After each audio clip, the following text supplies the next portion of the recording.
Hello. How's it going, folks? Gonna do a little bit of Minecraft. Probably kind of work mostly on the pixel art project. Maybe work on the movie theater a bit.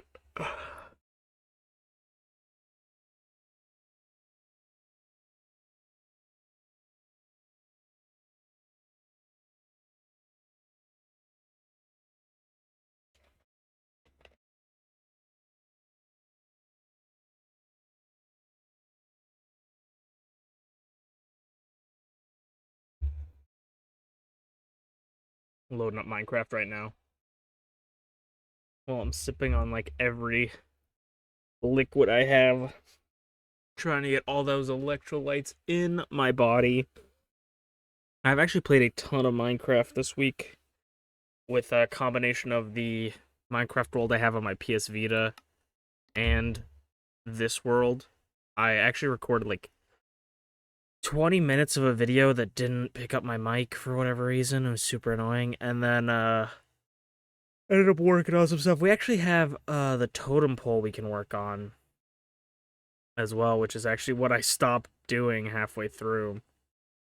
I think I might have, or actually a quarter of the way through, rather. I do have a picture of what I want the pixel art to look like for this side. I jumped, but okay.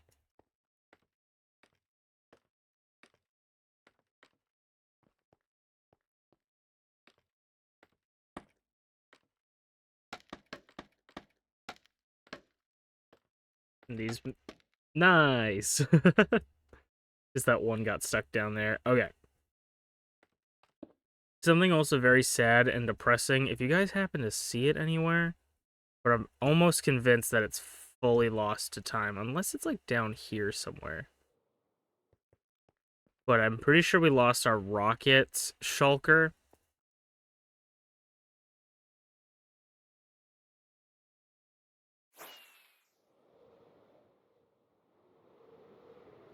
And I was gonna say, and as I say that, I'm like, I'm pretty sure we lost my other rocket shulker I just made. Nope. Over here. I lost my rocket shulker, and I'm almost certain I probably despawned it. I probably went to pick it up, and then had my inventory full, and then didn't pick it up. But I also don't know where I could have put it. Like, I don't know where I would have done it, where my inventory would have been full. Like, I'm pretty good at picking my shulkers back up. And it's very frustrating not knowing where the heck it could be. But anyways, we're working on the totem pole, and for anybody that doesn't know the totem pole is a thing in our world that we started doing to signify we would add a new totem to the pole every 1,000 days in my Minecraft hardcore world. Of course, we do this perfectly.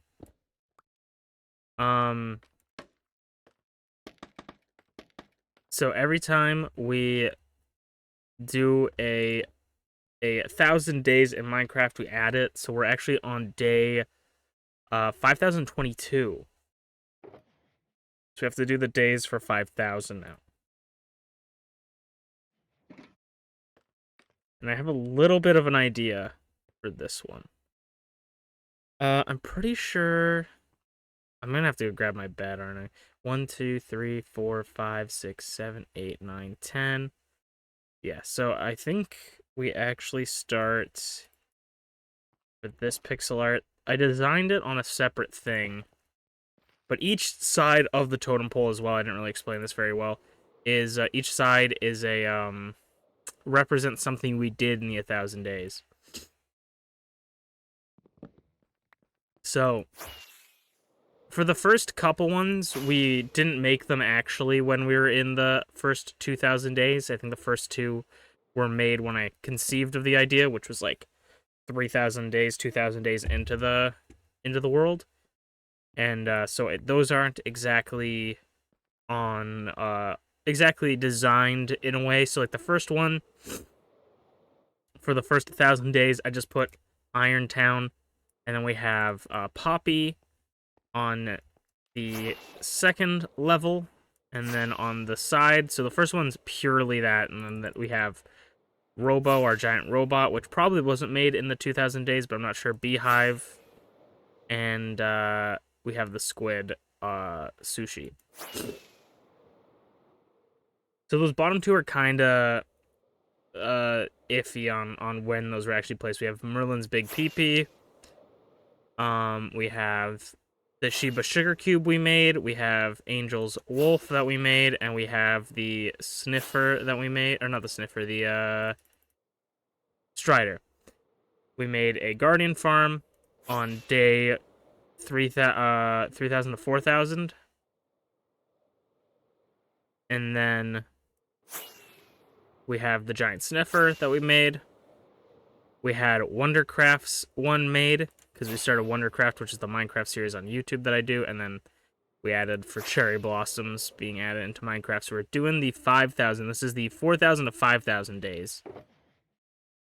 So really, technically, it's like the 4,000s rather than, it's not really the 5,000s, even though I'll probably reference it as the 5,000s. But that's kind of what we're doing right now, is working on this.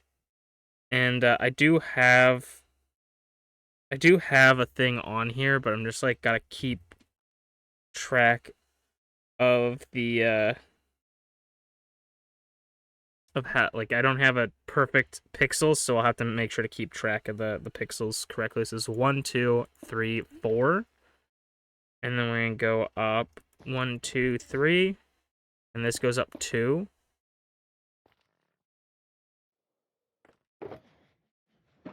Grab this, and then we're gonna land this so perfectly the first time. Ready? Oh, some of you guys didn't believe me. That's nuts. 1, 2, and then 1, 2, 3, 1, and then 1, 2, 3. So that should be the top. So this should be up 20 blocks. Let's double check though. So we should have 30 left on here if it's perfectly... I'm really prone to falling off this.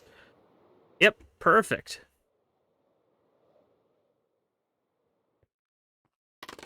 Low key, if you guys happen to see my red shulker, that is my original Rockets shulker that I'm pretty sure is despawned, but if you happen to see it in a chest or something, there are a couple more red shulkers around, so they're not exactly the same. Like, there's one down there, that's my new one that I made. But if you guys see a red shulker that isn't one of the ones that I know, you know, that the ones that aren't, if you find it, the one that I'm looking for specifically that I don't think exists anymore, I will give you guys VIP in in the chat for a while. Potentially even forever. I'll give you guys VIP. 2, 3, 4. 1, 2, 3. 1, 2. 1, 2. 1, 2. 1, 2, 3. 1. 1, 2, 3. How's it going, Potato? Welcome on in. Hope you're having a fantastic day. We're working on the totem pole right now. So that's 4, 5. So this goes 1, 2, 3, 4, 5. And then this goes up 1, 2. And then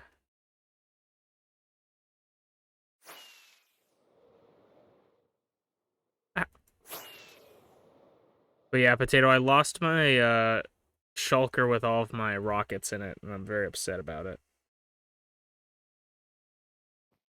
I came up all the way over here as if this was actually going to do anything about it. Because we want to go... I hate scaffolding so much, man. Alright, I think it's... You gotta look... I don't even need to break this. I could just leave it. I just have stupid brain disease.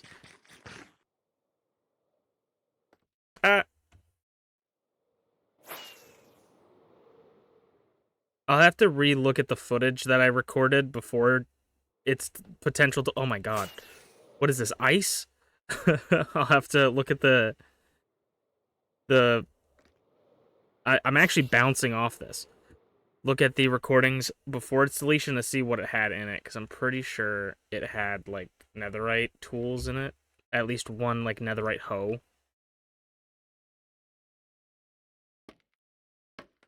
Okay, there we go. And then... So we'd go from here, we go up 1, 2, 1, 2, 1, 2, 1, 2, 1. Cool.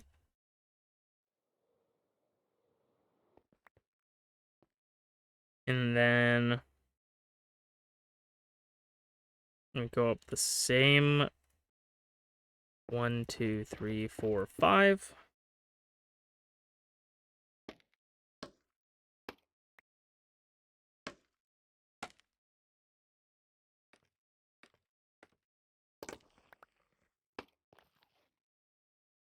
Thank you for the head pat, Glitchy. How you doing? I'm gonna go up here.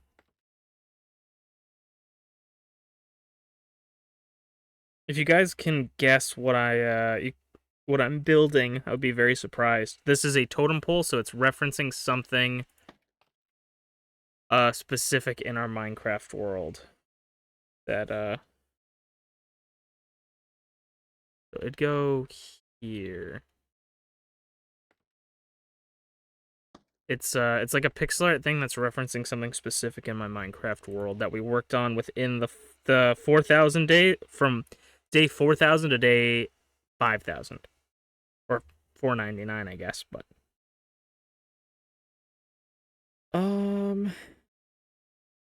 this goes up 3, 1, 2, 3.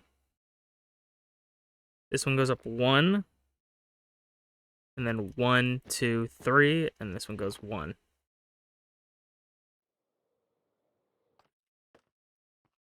Up. Though I will say the one thing that's really awesome about scaffolding is being able to just clear it super quick. Okay. I guess we should work on this side, because it's going to be a little bit easier.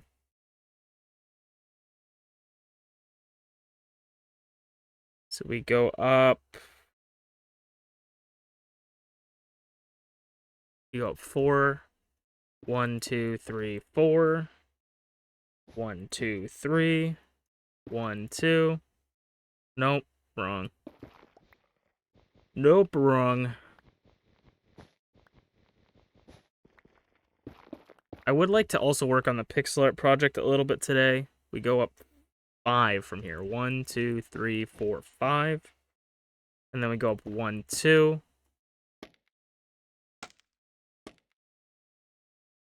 And then we want to go up 1 above the yellow. 1, 2. 2. 2. 1, 2, 1. I want to work a little bit on the pixel art project stuff today because I collected a ton of obsidian. It's not enough to really fill up the whole area that I need to fill up, but it's enough that we could end up covering a lot of the base of the thing with obsidian, and that's one of my goals. So we just go do that. And then...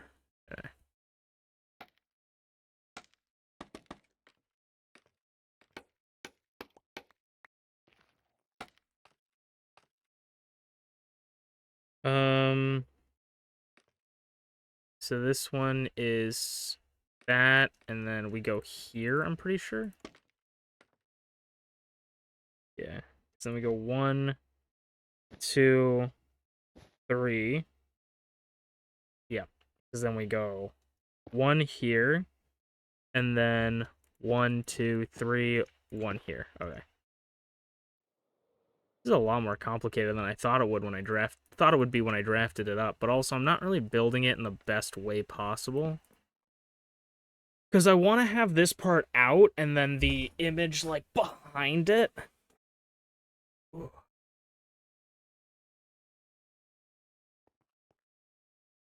I also have the Sonic Heroes theme stuck in my head. I have no idea why. You saw it for a second. I saw it over there. Oh, yeah. That's the pixel art project on the left side. You can just see the light from it. That's really funny. That's the schematic mod, Lightmatica. If anybody's wondering, that's not like a vanilla Minecraft thing. Okay, this is when things get a little bit confusing. Grab some of that.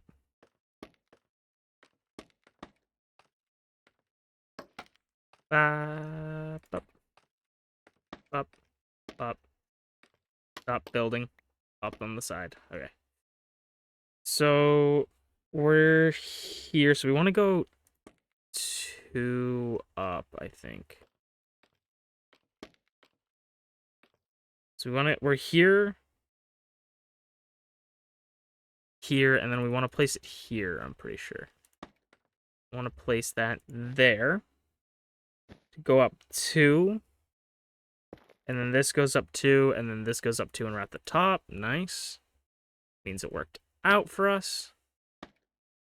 And then...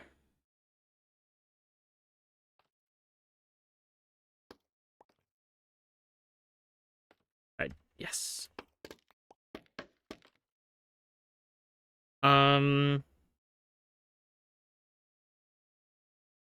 Honestly, what I should do is that goes up the 2, and then it goes up 1, and then 1. Should just try to do a staircase.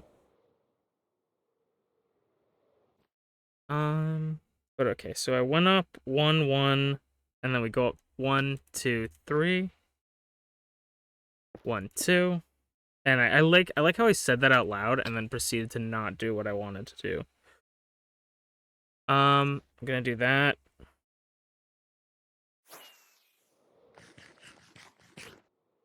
But I feel like this is gonna look cool.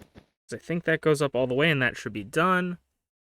And then we should do the other side. But let's fly away like a eagle, if you will. Like a beautiful bird. Ooh, that looks sick, actually. Look at that. That looks sick. Okay, I'm gonna go grab some more rockets on the bottom. Fly like an eagle. Also, if you guys are unaware, you can get this Creeper Minecraft cape from, I'm pretty sure they're still doing it, but from the Minecraft.net website, you can get a Creeper cape for free. And then, you can get one from Twitch as well. I don't know if they're still doing that promotion right now, but if you watch 15 minutes of a Minecraft stream, it should give you the option of, or it should give you a code after a little bit. Some people had to wait like a couple hours. Some people had to wait like a few minutes, so it does differ.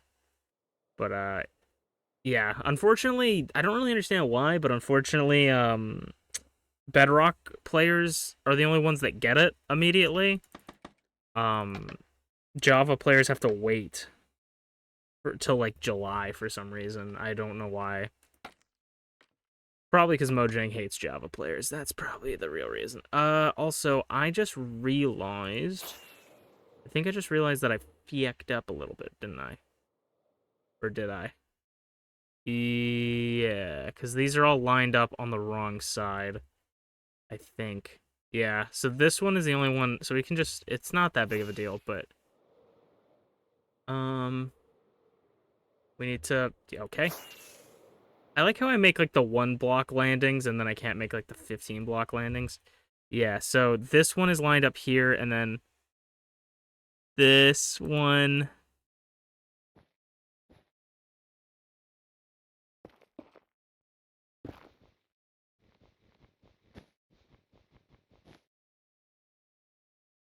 And then...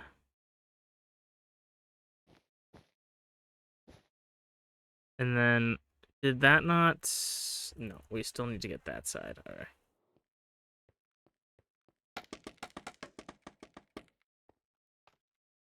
We gotta get... Here, this will actually probably make it look even cooler.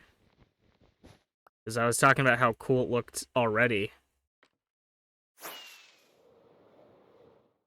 But yeah, now that even looks even a little bit more 3D. Cool.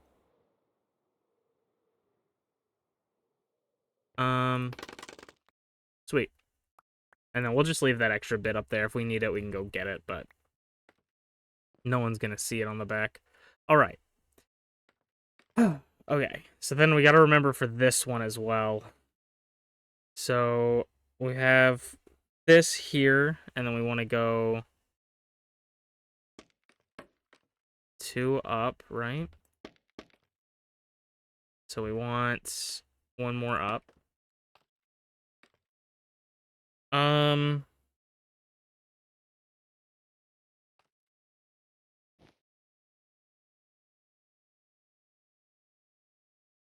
And then we go like this, and then that will be the next one. And then this goes up 1, 1, and then this. And I like how I immediately forgot the things that I say immediately after I say them. We gotta do this, this, this, this.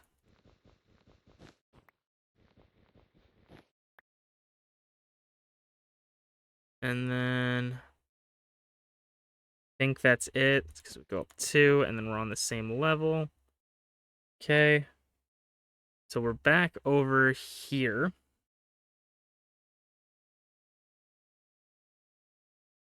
So this goes up 2, which it's gone up 2. And then this goes up 2. That goes up 2. And then this one.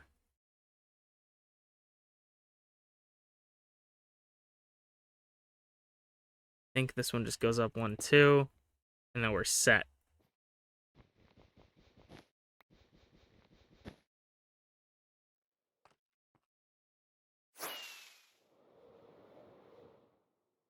Oh, that looks so cool.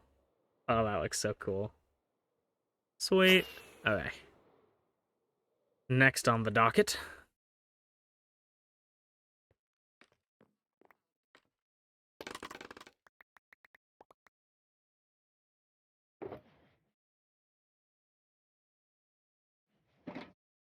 Would be these bad boys.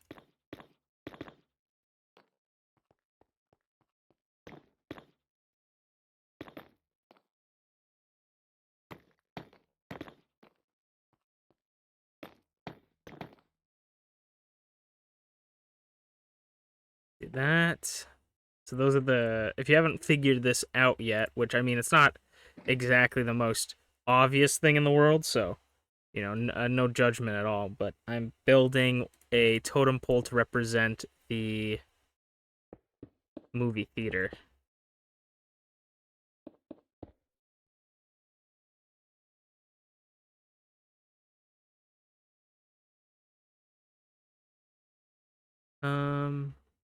So then this, that.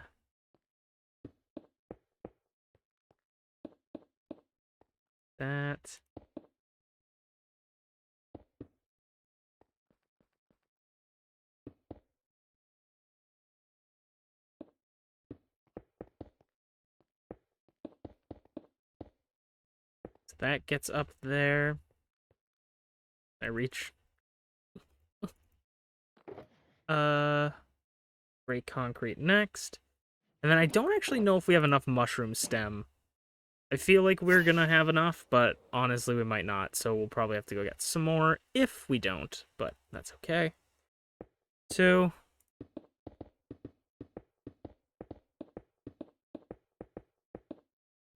And then this goes out here. There. Now we have...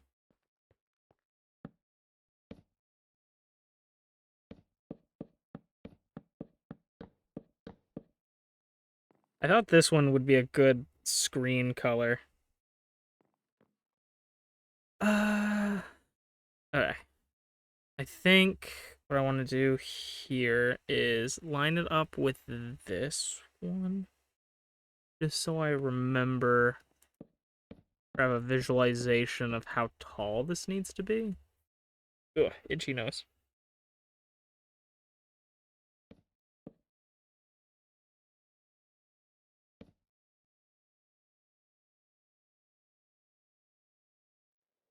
That's how tall it needs to be. Watch these parkour skills. Oh my god. Just as I say it. As I say it, immediately. I made the jump and then immediately fell off. That's you know what that is. That's Pete my parkour skills. That's basically how my parkour skills are.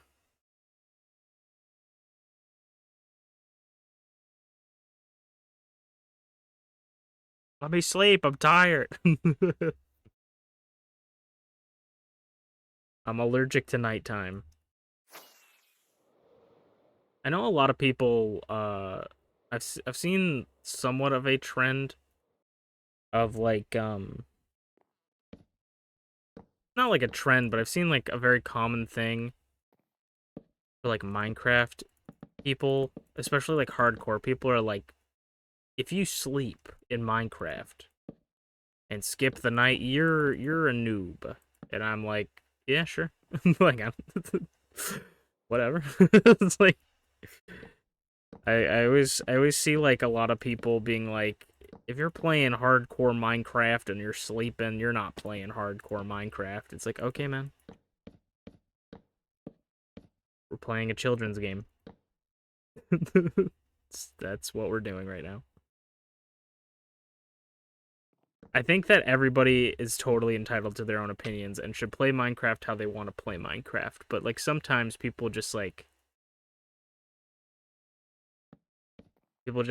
give opinions and it's like, yeah, that's a nice opinion, but like doesn't mean everybody else, it doesn't mean anybody else is worth less than you are, you know? I feel like there's a lot of like weird elitism in a lot of different realms of gaming.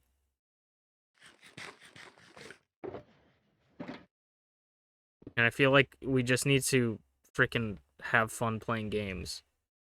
Like so much gets like you get so much flack for no reason. That's looking good so far. We're gonna need to go get some more. We're gonna googie. We're gonna need to go get some more mushroom stems though. And like I'm saying, it's not to say that like those people are any less for believing that they should play Minecraft that way. Like if that's how they want to play Minecraft, they should play Minecraft that way. But it's just it's the philosophy of like, it's the same kind of feeling I get when people are like I fix, you know, like this character's design. It's like you didn't really fix it. You just had a different idea and you didn't like certain aspects of the other character design, so you just changed it to what you liked. Like there was nothing wrong with the original design. You just didn't like it. That was the only reason that you had a problem with it. And so that's where it's like the same mentality with a lot of people. They're like, you can't play Minecraft with sleeping through the day. You can't play Minecraft while holding a totem. It's just like, yeah, well, like you can actually, like it's really possible. You can do that. You know, a lot of people are like, see, like, and even I'm kind of like but I kind of fall for a lot of that stuff too, because I play and I do stuff with like those people in mind, sort of sometimes, because sometimes I'll like with my Minecraft series on YouTube with this world when I'm making videos, I don't have any reference to it being in hardcore really, other than maybe I say it sometimes, like maybe I say like, oh, this is a hardcore world, right, or something. I don't reference it in the title. I don't reference it, and that's because like it's not, my Minecraft is not like a challenge run really. Like it's you got one life, you know? It's one life for sure, but I don't play how like I feel like a lot of these very elite Minecraft players play. So I don't like advertise my Minecraft as a hardcore series because I don't want that flack. So, like, maybe I shouldn't do that, because then I'm just, like, sort of letting them win, I guess. I don't know if that makes any sense, but I think it's, for me, it's just, like, I want to attract people that are looking for casual Minecraft experiences. Like, I'm not going, like, not putting in my title, like, you know, epic build, you know, or anything. I'm just, like, trying to give you, this is the expectation. It's a Minecraft video. Like, that's the expectation you should go into it with. And I think that's my mentality with a lot of things, and maybe that's the reason why I'll never succeed in anything like this, because I'm really bad at advertising. But I just want, like, people's expectations to be at, like the bare minimum, right? Like, because I'm not claiming to be the best Minecraft builder ever. I'm not claiming to be, like, the funniest streamer in the world. I'm just, like, a guy. Like, I'm claiming that I'm playing a game. Like, if you want to come see a guy play Minecraft and chat for a bit, that's what you're gonna see if you come to my stream. So I try to, like, limit expectations so that people aren't disappointed. Same reason why I have on my Ko-Fi coffee. I don't know how to pronounce it, to be honest, but I have it say, like, I have $1 commissions, because I'd love to do commissions for art, like, and drawing and stuff, and have people pay me to do art. But the problem is like, I don't really think my art's worth all that, and whether that's, like, a legitimate, like, oh no, your art's amazing, you know, you should pay for what it's worth, or, like, whether that's, like, legitimately the reason I should do that, or if it's just like, no, that's, like, something people say, you know. I just think that I don't want people to come into my, like, commission me expecting me to be a professional level artist. Like, so I set my bare minimum price to be $1. If you want to pay me more, go right ahead, but you're gonna get, like, at least you just spent $1 if you don't like it, right? That's kind of my mentality. Your expectations are set low because I've set your expectations low.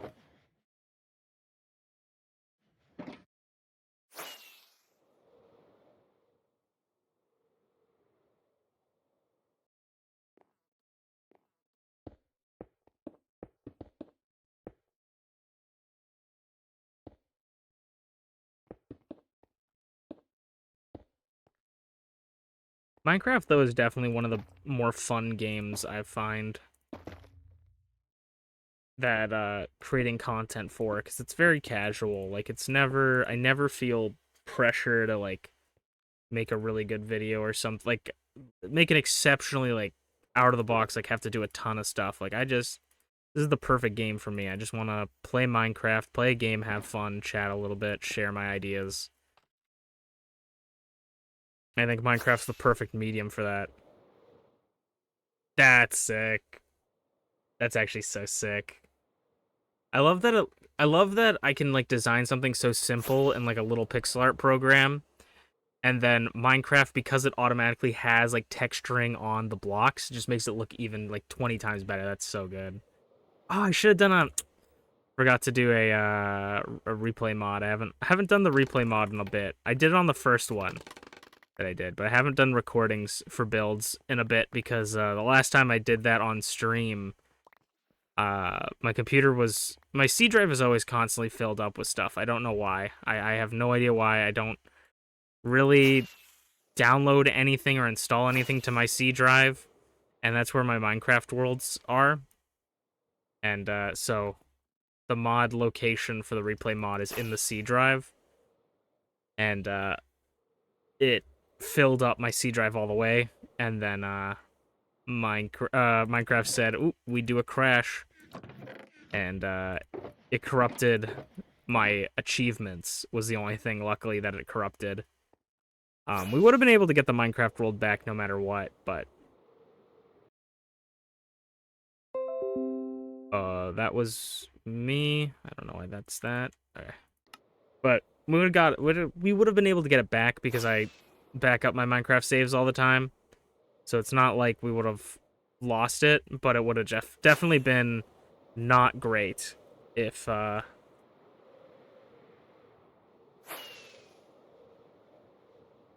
we did forget to or if I it would have not been great if because I would have been going further back is what I'm trying to say.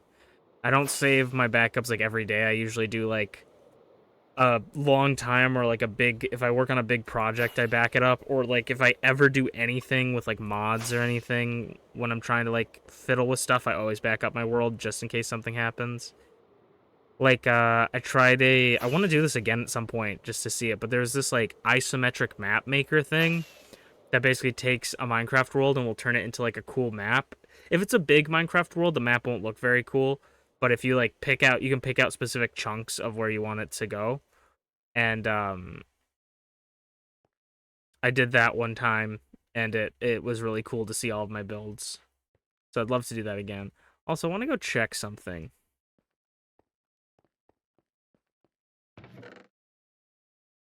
No. Okay. Because I'm like, I just put some stuff in the sorting machine, so now I'm like, what if I accidentally sorted my shulker?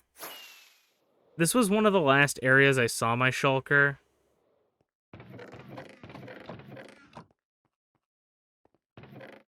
And I'm hoping I just accidentally shoved it in a chest somewhere.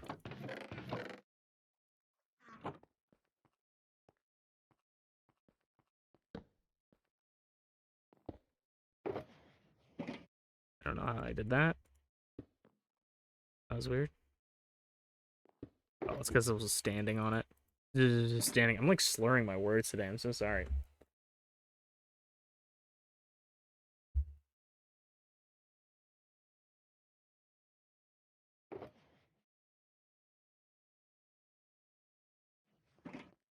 So we'll clear up some space on here. It takes a little bit of time to do, but it's worth it at the end of the day. The main reason, I've talked about this before, but the main reason why I want to do this is so I can do higher fidelity pixel art with easier means of clearing it, because basically my main issue with trying to clear the pixel art is that if it's like, this is the speed, it has to be the same speed, but of course I made this on stone, so if I try to clear it and it's on stone, we have a chance of auto breaking it, which isn't very fun because it insta mines with our efficiency pickaxe, and it also means that I can't really use a haste beacon for that exact same reason. So I want to replace this entire bottom area with obsidian, which would take like a buttload of obsidian. So it's not going to be something we can do super easily, but I want to try at least. I think it's the best chance. And I also think that there could a potential thing I might want to do is I think I might want to get a bunch of dripstone. We have a lava farm at our house, something where the dripstone is dripping lava into a thing. But I'm thinking almost, what if I did the pixel art stuff, but I got buckets of lava rather than trying to collect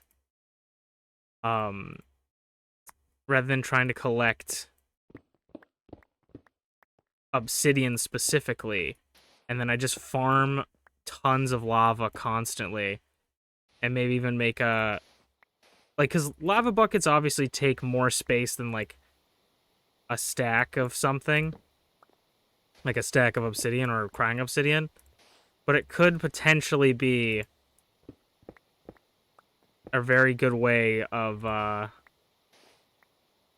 getting obsidian quickly, just because it's easier access, I guess, than purely obsidian by itself.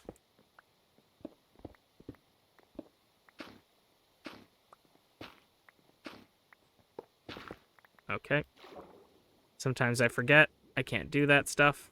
And then, of course, I gotta go under here. So, basically, the main thing that I gotta do right now is just clear everything.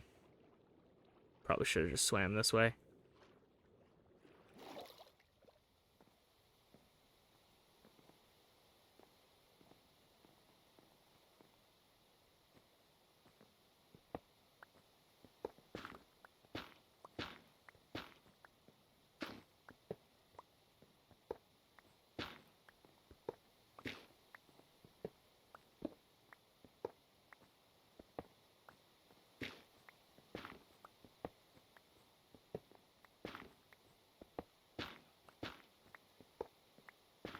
This is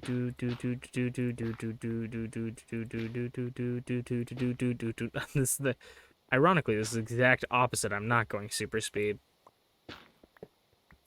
Then once I can get this obsidian set up, I'm going to set up a collection station under it, which is also going to be a task and a half because I built this on water. So, it's going to be quite the task for this thing, but I got inspired. I saw this guy on YouTube talking about making pixel art and how he does it, and I got some inspiration for that, and I'm just like, it made me want to try and work harder on making better looking images. I don't know how better they'll look, but I feel like it will be better overall. Like, I think it will be a crazy transition from this style to that other style.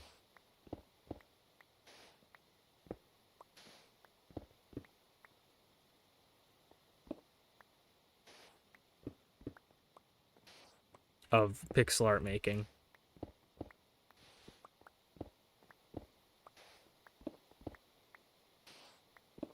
Because I even looked into increasing the size of, because you can increase the size of the map to be more than one, or more than 12 chunks, I think is a map size. You can increase it more than that, and theoretically that could make your picture slightly better because it's like more bigger size, more pixels. But even then it didn't look like it was like that much better, even when I was putting like multiple pieces together, multiple sizes increased. But not to mention, depending on how it works, I don't even know if it would work here or we'd have to move everything where we currently have stuff set up.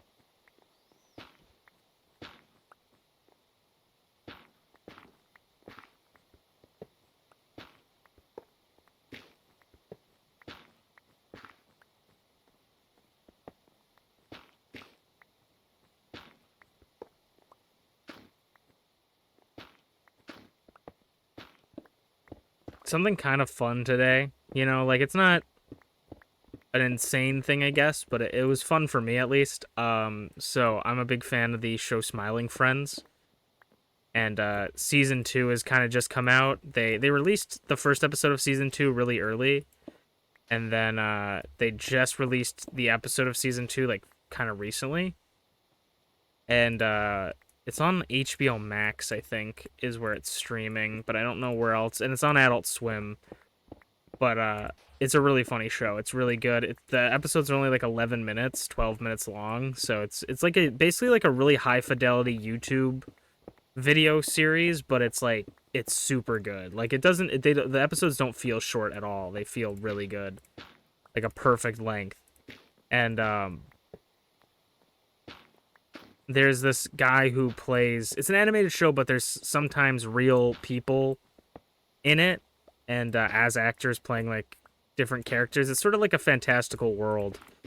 And there's this character called President Gwimbly.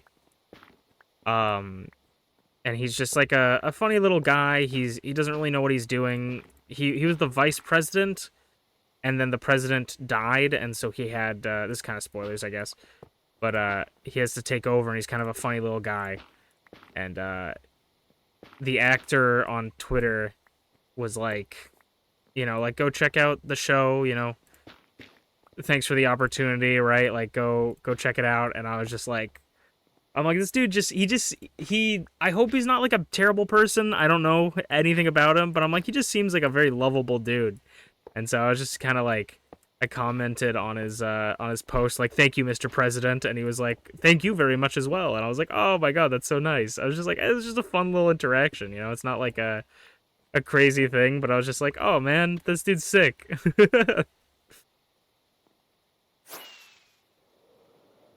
I'm like the President Gwimbly, and he's like posting stuff like I guess it's spoilers, so I shouldn't say, but he's like posting different stuff about the episode. Really funny. But I'm a big fan of Zach Hadel, who is one of the creators of Smiling Friends. He's like I also known as Psychic Pebbles to some. He was like a Newgrounds guy, and then he does Oni Plays as well. He's on Oni Plays with Oni NG, who's another Newgrounds artist who also brings a bunch of different people that he's met over the years, usually from Newgrounds, onto his Let's Play channel, and it's pretty funny. But yeah, I've always been a big fan of Zach for a while, and this is the design philosophy that I think Zach struck gold with, and it's the reason why I love Smiling Friends, is because Zach was like, it's just funny. He would always talk about this. He's like, it's just funny to have. I don't know if it's turning nighttime, but I feel like it's getting darker. It's just funny to have cartoon characters in like real human situations. And it is, because that's like 95% of Smiling Friends is just like real human situations and conversations acted out with like cartoon characters. And then there's like, it's like brought up to an extreme, right? It's like there's ridiculous cartoonish stuff happening, but it's like a lot of it is just, you know, them having conversations and like joking. And to me, it's just so funny. Like, my favorite episode is the episode when they go to Brazil. And it's like the entire episode is just them in the airport trying to figure out what to do. And it's so funny. Because they're just like trying to figure out, and they're like calling their boss. And he's like, as their boss is like a deranged, like psychopath. And then, of course, though, in the Brazil episode, when they're like in trouble in the airport, they call him. He's like, yeah, that was the worst time to go. Yeah, you guys shouldn't have gone then. It's like, yeah, it's going to be rough. It's going to be hard to... Yeah, you guys just picked the worst time to go. It's just like, it's just like so funny. It's like this deranged, like, psychopath killing machine dude just like having the most real conversation, like trying to sympathize with these guys stuck in the airport. It's so funny. I would recommend fully 100%. And then it was also funny because I saw on Twitter today, because I'm just terminally online apparently now with Twitter. I'm just like constantly checking Twitter because it's just, there's too much fun stuff on there. There was this person from Japan who was like kind of really cool because they were giving like a Japanese perspective of like their opinions on Smiling Friends, and it's really funny because like they have, obviously it's like there's a cultural difference to like Western audiences versus like Eastern audiences, and it was just very interesting seeing their like opinions on each of the scenes. They were talking about a couple of their favorite scenes, and it was fascinating to see like people's their opinions on like what they need to do, or not what they need to do, but what they find interesting and what they find funny and what they find cool. Because like one of the things that the person was saying specifically was like there's an episode where like Charlie's in the gym. Charlie's one of the characters, and there's like an old man that comes up to him and is like trying to explain to him how to like do a bench press or a squat properly, right? And he's like, and it's like one of those like like semi-polite but aggressive gym guys that are like, no, you're doing it wrong, you know? And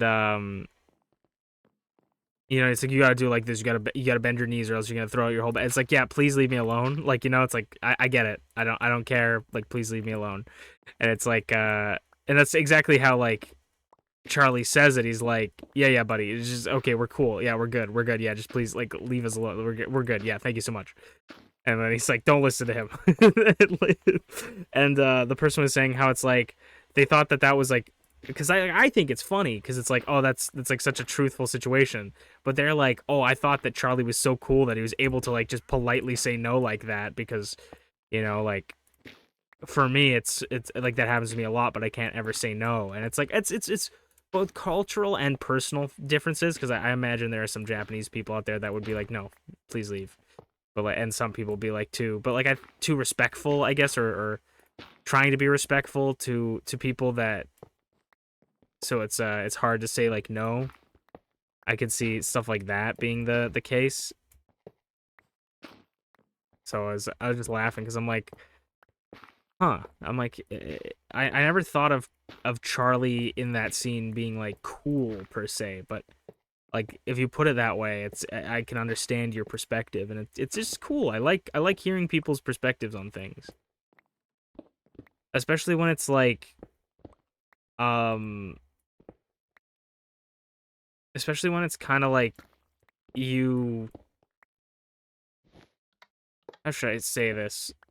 When it's like not a criticism per se. It's like just a different perspective of a scene. It's not like someone being like, I hate this scene because X, Y, and Z, which is like also a valid thing. I do like hearing about those every once in a while, but I feel like that's such a common thing. And even for me, sorry if you heard the buzz of my phone. Even for me, I'll like, I find it easier to express negativity than it is sometimes to express like positivity on things or express my opinions just like objectively like that in a way like that. So it was just cool to see. And honestly, I want this person to like review every episode. I want to know like their intimate details on everything. Man, we're picking up a lot of different blocks, filling up the inventory, which makes the item sorter 3000 just so nice.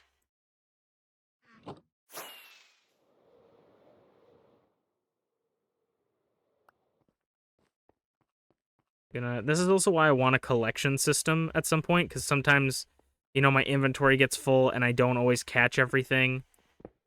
And so I want to have like a collection system to be able to be the backup for me, or even be like the full collection. Like I don't even have to worry about things in my inventory. I just clear out the thing and then move on. Because for me, I don't want to have to keep collecting things for pixel art. I want to be able to reuse and recycle the blocks that I get.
I've also recently I found this stream series that I haven't watched the second episode of it yet, but it's super cool.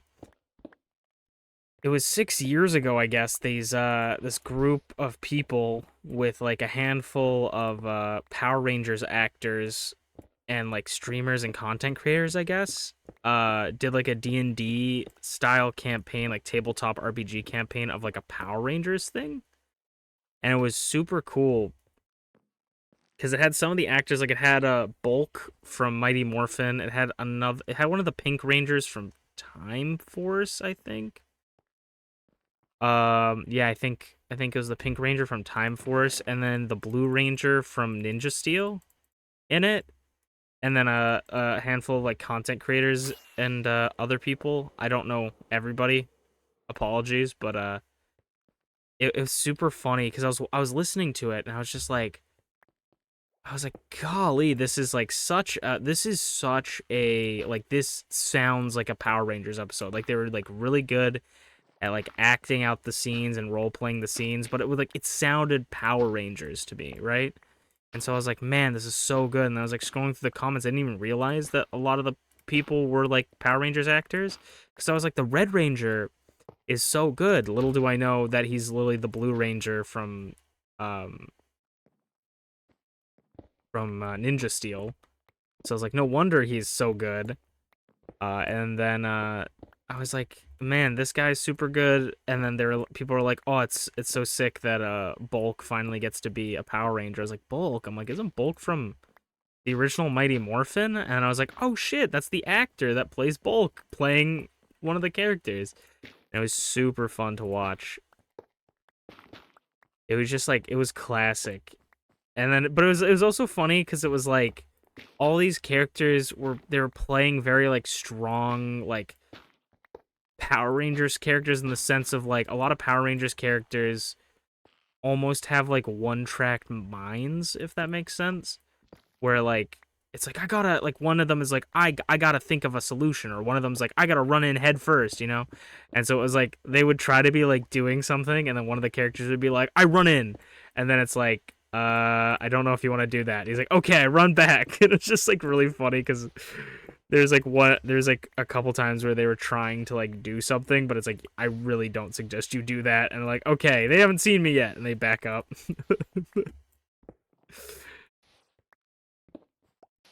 It was so good. I have to watch the rest of the series, but I watched the first episode, and it's and they have like, it was so crazy because they do this whole thing, and I guess it was like done. It might have been like an official Power Rangers thing where it was like actually like sponsored by Power Rangers as well, like had some like giveaways and stuff. And one of the things was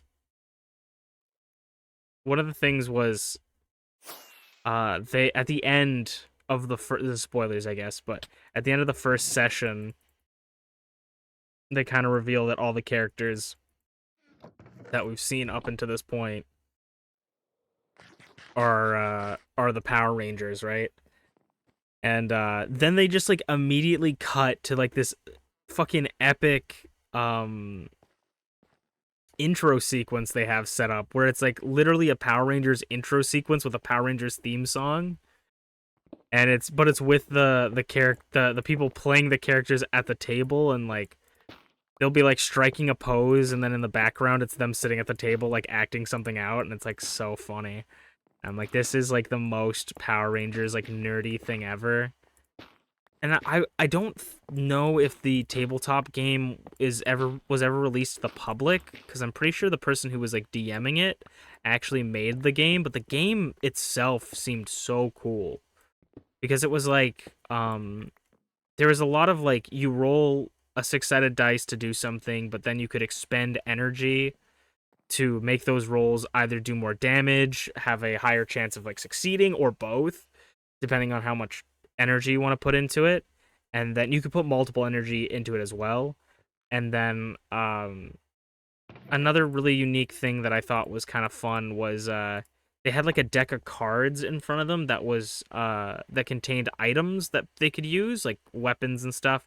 And basically anytime they looted someone, they would, or looted an area, they would just pick up the thing off the top of the deck, and so you would just like immediately see what you have, and you don't have to like write it down. The person doesn't have to, like, the DM doesn't have to think about what you get, and it's just kind of random, and it's kind of cool because it's like, oh, this person was holding like a saber or something like that, and it's just like a fun thing. And there's like rare weapons that you can get that just are like lower chances in the deck. That's kind of cool.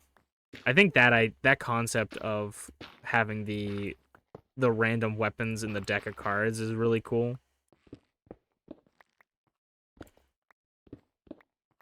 I need to watch it though, because I think I'll really judge it based on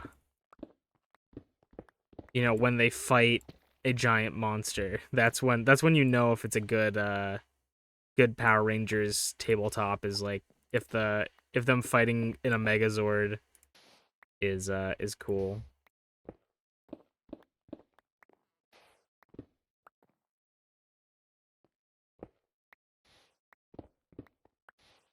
Makes me kind of want to do a Power Rangers tabletop RPG, but I don't want to have to set that up, talk to anybody.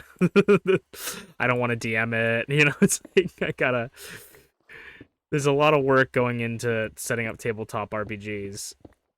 And unfortunately, I don't want to put in any of the work. I just want to experience the dopamine.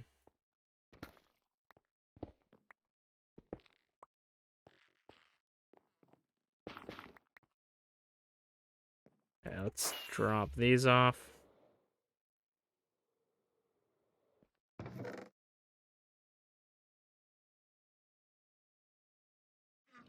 We'll probably have to go to the end soon. Yeah, I'm also just using elytras with just mending on them instead of Unbreaking 3, which we probably want to get Unbreaking 3 on something.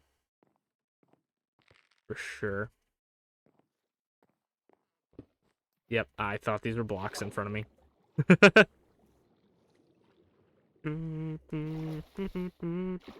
I've been going into like a real crazy Power Rangers phase recently. Just because well, to be fair, I when I bought my Dino Thunder DVD, I was back in my Power Rangers phase immediately. But I've just been like watching a bunch of Power Rangers. My friend and I have been watching Mystic Force together. Well, we watched it one time together, and then we're gonna hopefully watch it again at some point. But it was because that's his favorite, and I've been enjoying that, but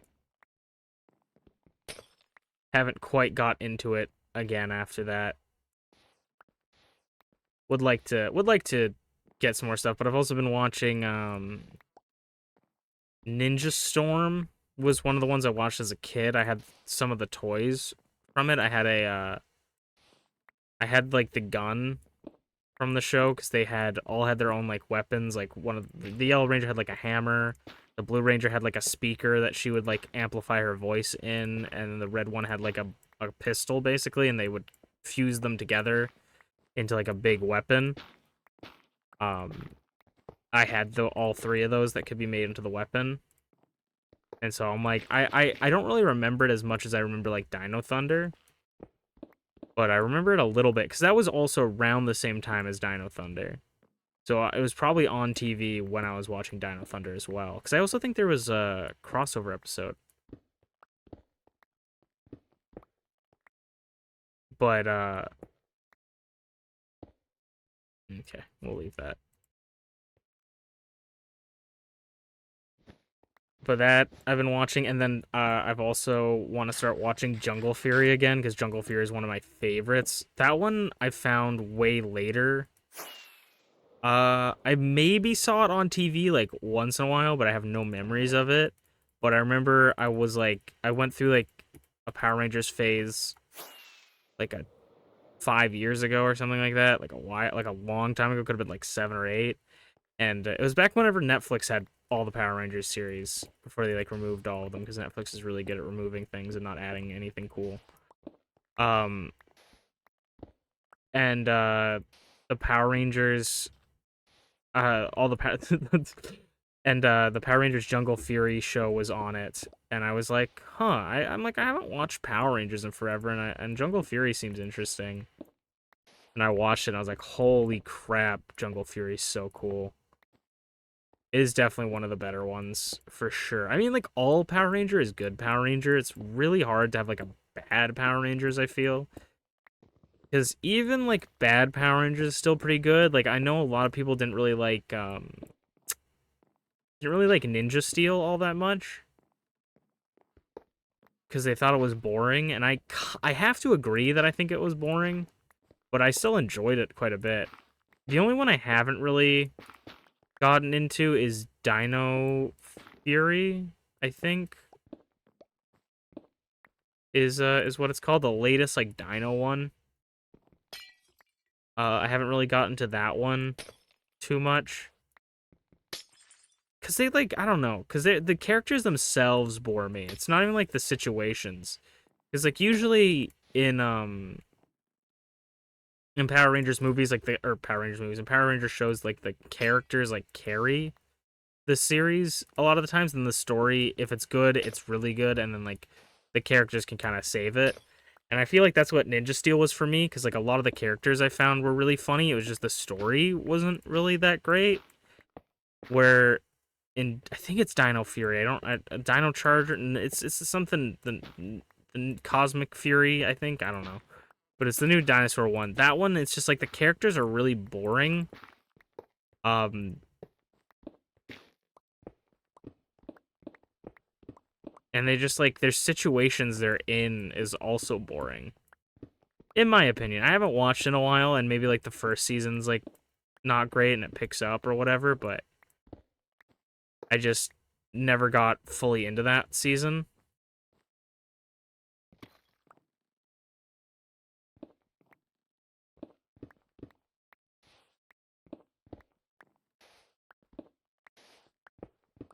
Something I love though about Power Rangers is just like the tropes of characters where like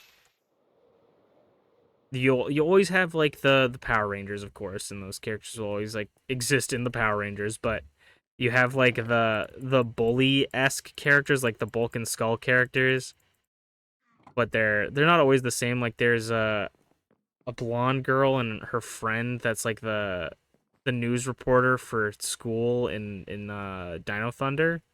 That's really funny. She's like something Cassidy, I think. Colleen Cassidy or something. And she's just hilarious because she's like barely even in the Power Rangers story with the Power Rangers. She's just there as like a comedy character, but she's mean, you know? So it's like she serves a different purpose than like Bulk and Skull would have in the story. But I still think it's like really funny and cool.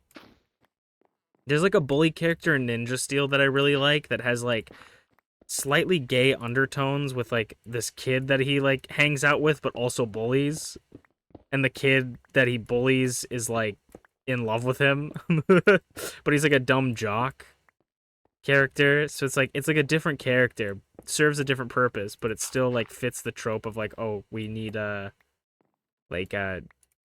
character to fill that sort of role in the story, and it's just I love that concept because it's always so funny to see what they come up with for that.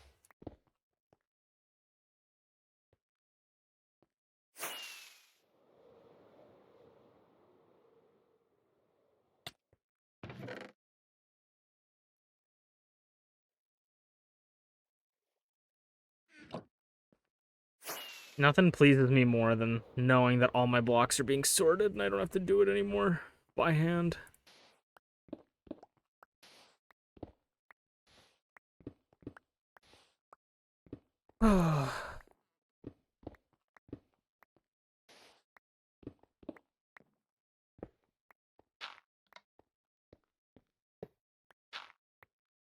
My friend Shmeeps and I have been playing this game called The Game.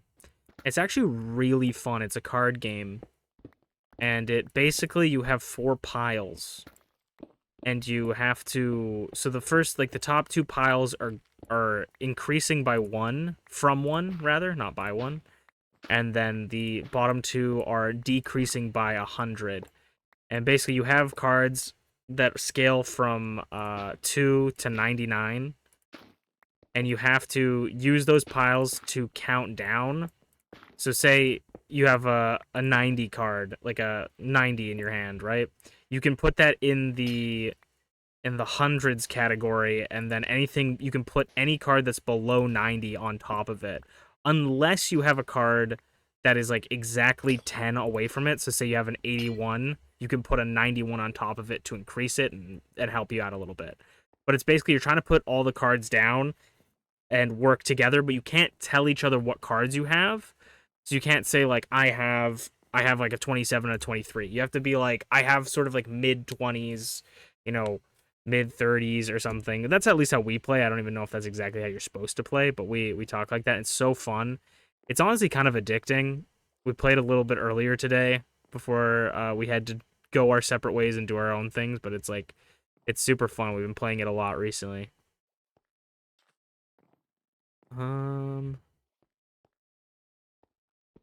Okay. I don't know if I cleared out this one fully.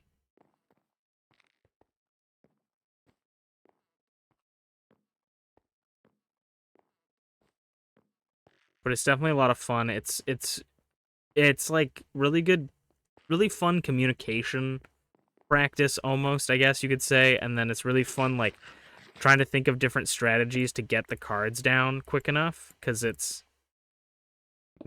think the closest we've gone to winning is we had one card in our hand. And so I'm excited to play it again with her sometime, because we had a pretty decent run today, but we just we couldn't pick up the win.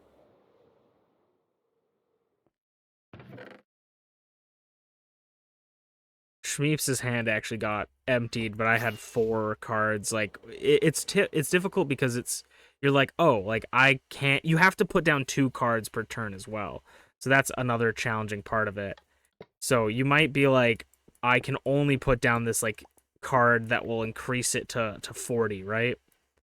And then, so it's like, okay, well, that's all you can do. And then you draw, like, 2 30s cards, and you're like, well, I can't put those 30 cards where I put the 40 card now because it's, like, too high or, like, too low.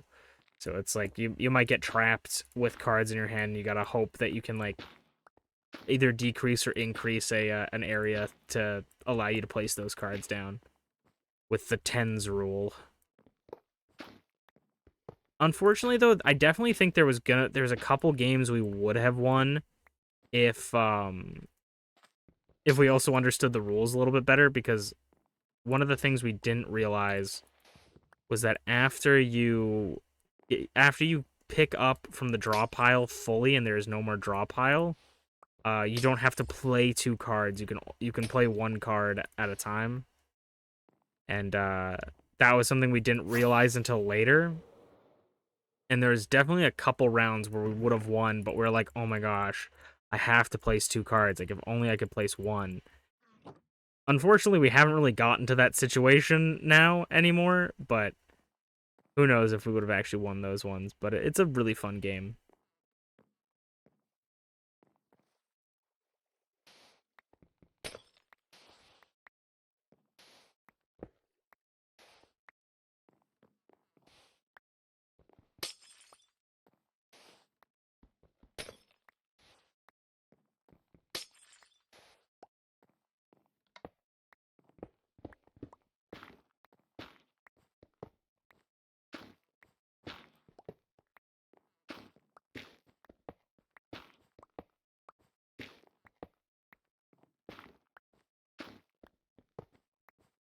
I think, honestly, I might just try to clear it. Like, I'll finish this line here for the mining bits, and then I might just clear out as much as I can, so that we clear out everything from this angle, like, or this area, and then try to replace all we can with obsidian.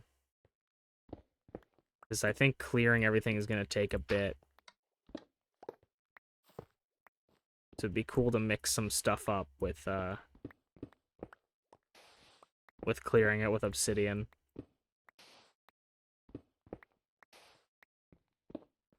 Okay. We need to lay off the pickaxe a little bit.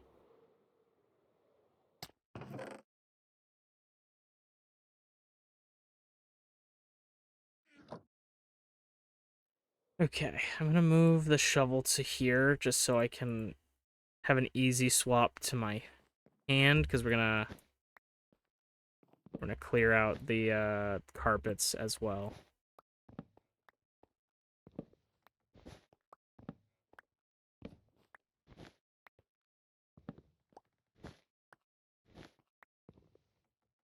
Honestly, we'll probably just actually want to clear out the carpets. It's hard because I don't want to, like, miss stuff. Not that we'll ever miss stuff, because we'll find it eventually, but also, I went down, like, this crazy rabbit hole the other day. Because I've been watching a lot of Pokemon like, card YouTubers recently. Because I've been having it itching to open up some Pokemon cards, but I just don't want to spend the money because I'm trying to save up. But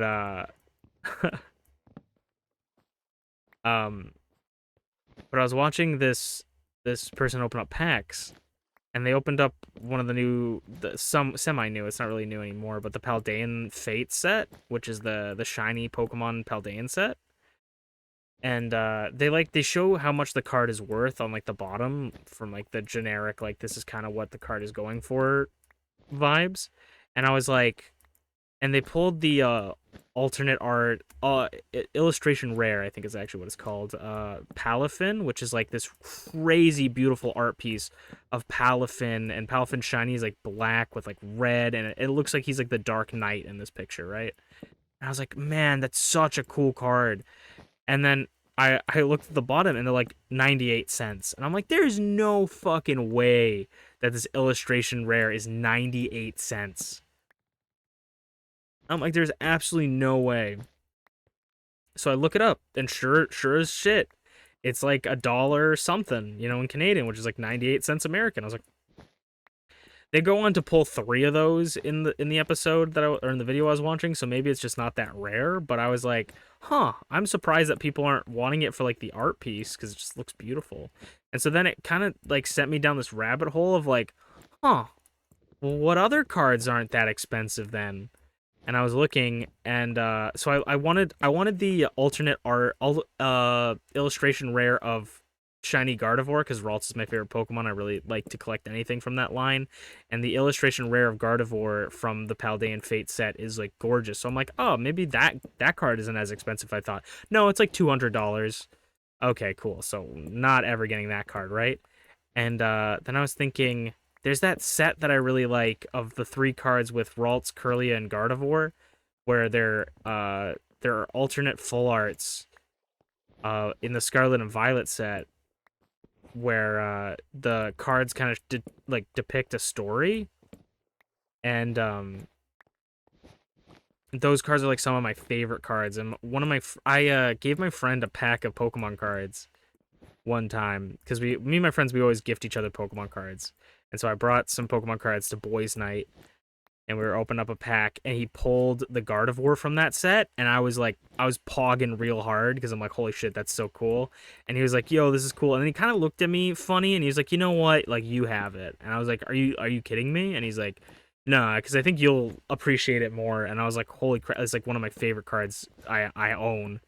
It's like not even going in a binder. It's staying in like its own separate card case and everything. Like it's not being put anywhere else. It's on display on my shelf. Like it's precious to me. And so then I was like, I wonder if like the Ralts card and Kirlia card from that set are kind of cheap. And I found some that were like both like $3 roughly. Like they were like $2.98. And so I was like, that's like not bad at all. And then I was like, and then I'm like continuing down this like rabbit hole of like, what other cards are kind of cheap, and like what other cards did this like seller on eBay have? And so I'm like looking through all their cards, and then I was like, oh, they have like a Radiant Gardevoir, which is like the card game version of like a shiny. And I was like, and that's like $2. And I'm like, honestly, that would be kind of cool, because I don't actually have a Gardevoir. I'm trying to collect. Me and my friends are doing like a Pokedex challenge where we're trying to collect 1 card per Pokemon, and at least, and then we like swap them out. But we're trying to get every single Pokemon in a card form for our Pokedexes, and it's kind of fun. I would recommend doing it. It's a lot of fun, because it makes getting commons feel really cool, because it's like, oh, yo, a common like Poliwhirl. I don't have Poliwhirl. It always gives you something to be excited about. But one of the things with it is because I have that Gardevoir full art, but I'm refusing to put it in the Pokedex because I don't want it like ever damaged. I want to know where it is at all times. I don't want to like it's too good to be in my rinky dink Pokedex collection. So I'm like, oh, Radiant Gardevoir would be cool. I don't have a Gardevoir card for that collection. And so I'm like, oh, okay, maybe I'll pick that up. And then I was like, you know what? I should look for a card for my friend who gave me that Gardevoir card, because he's still in. I gave him a card already, because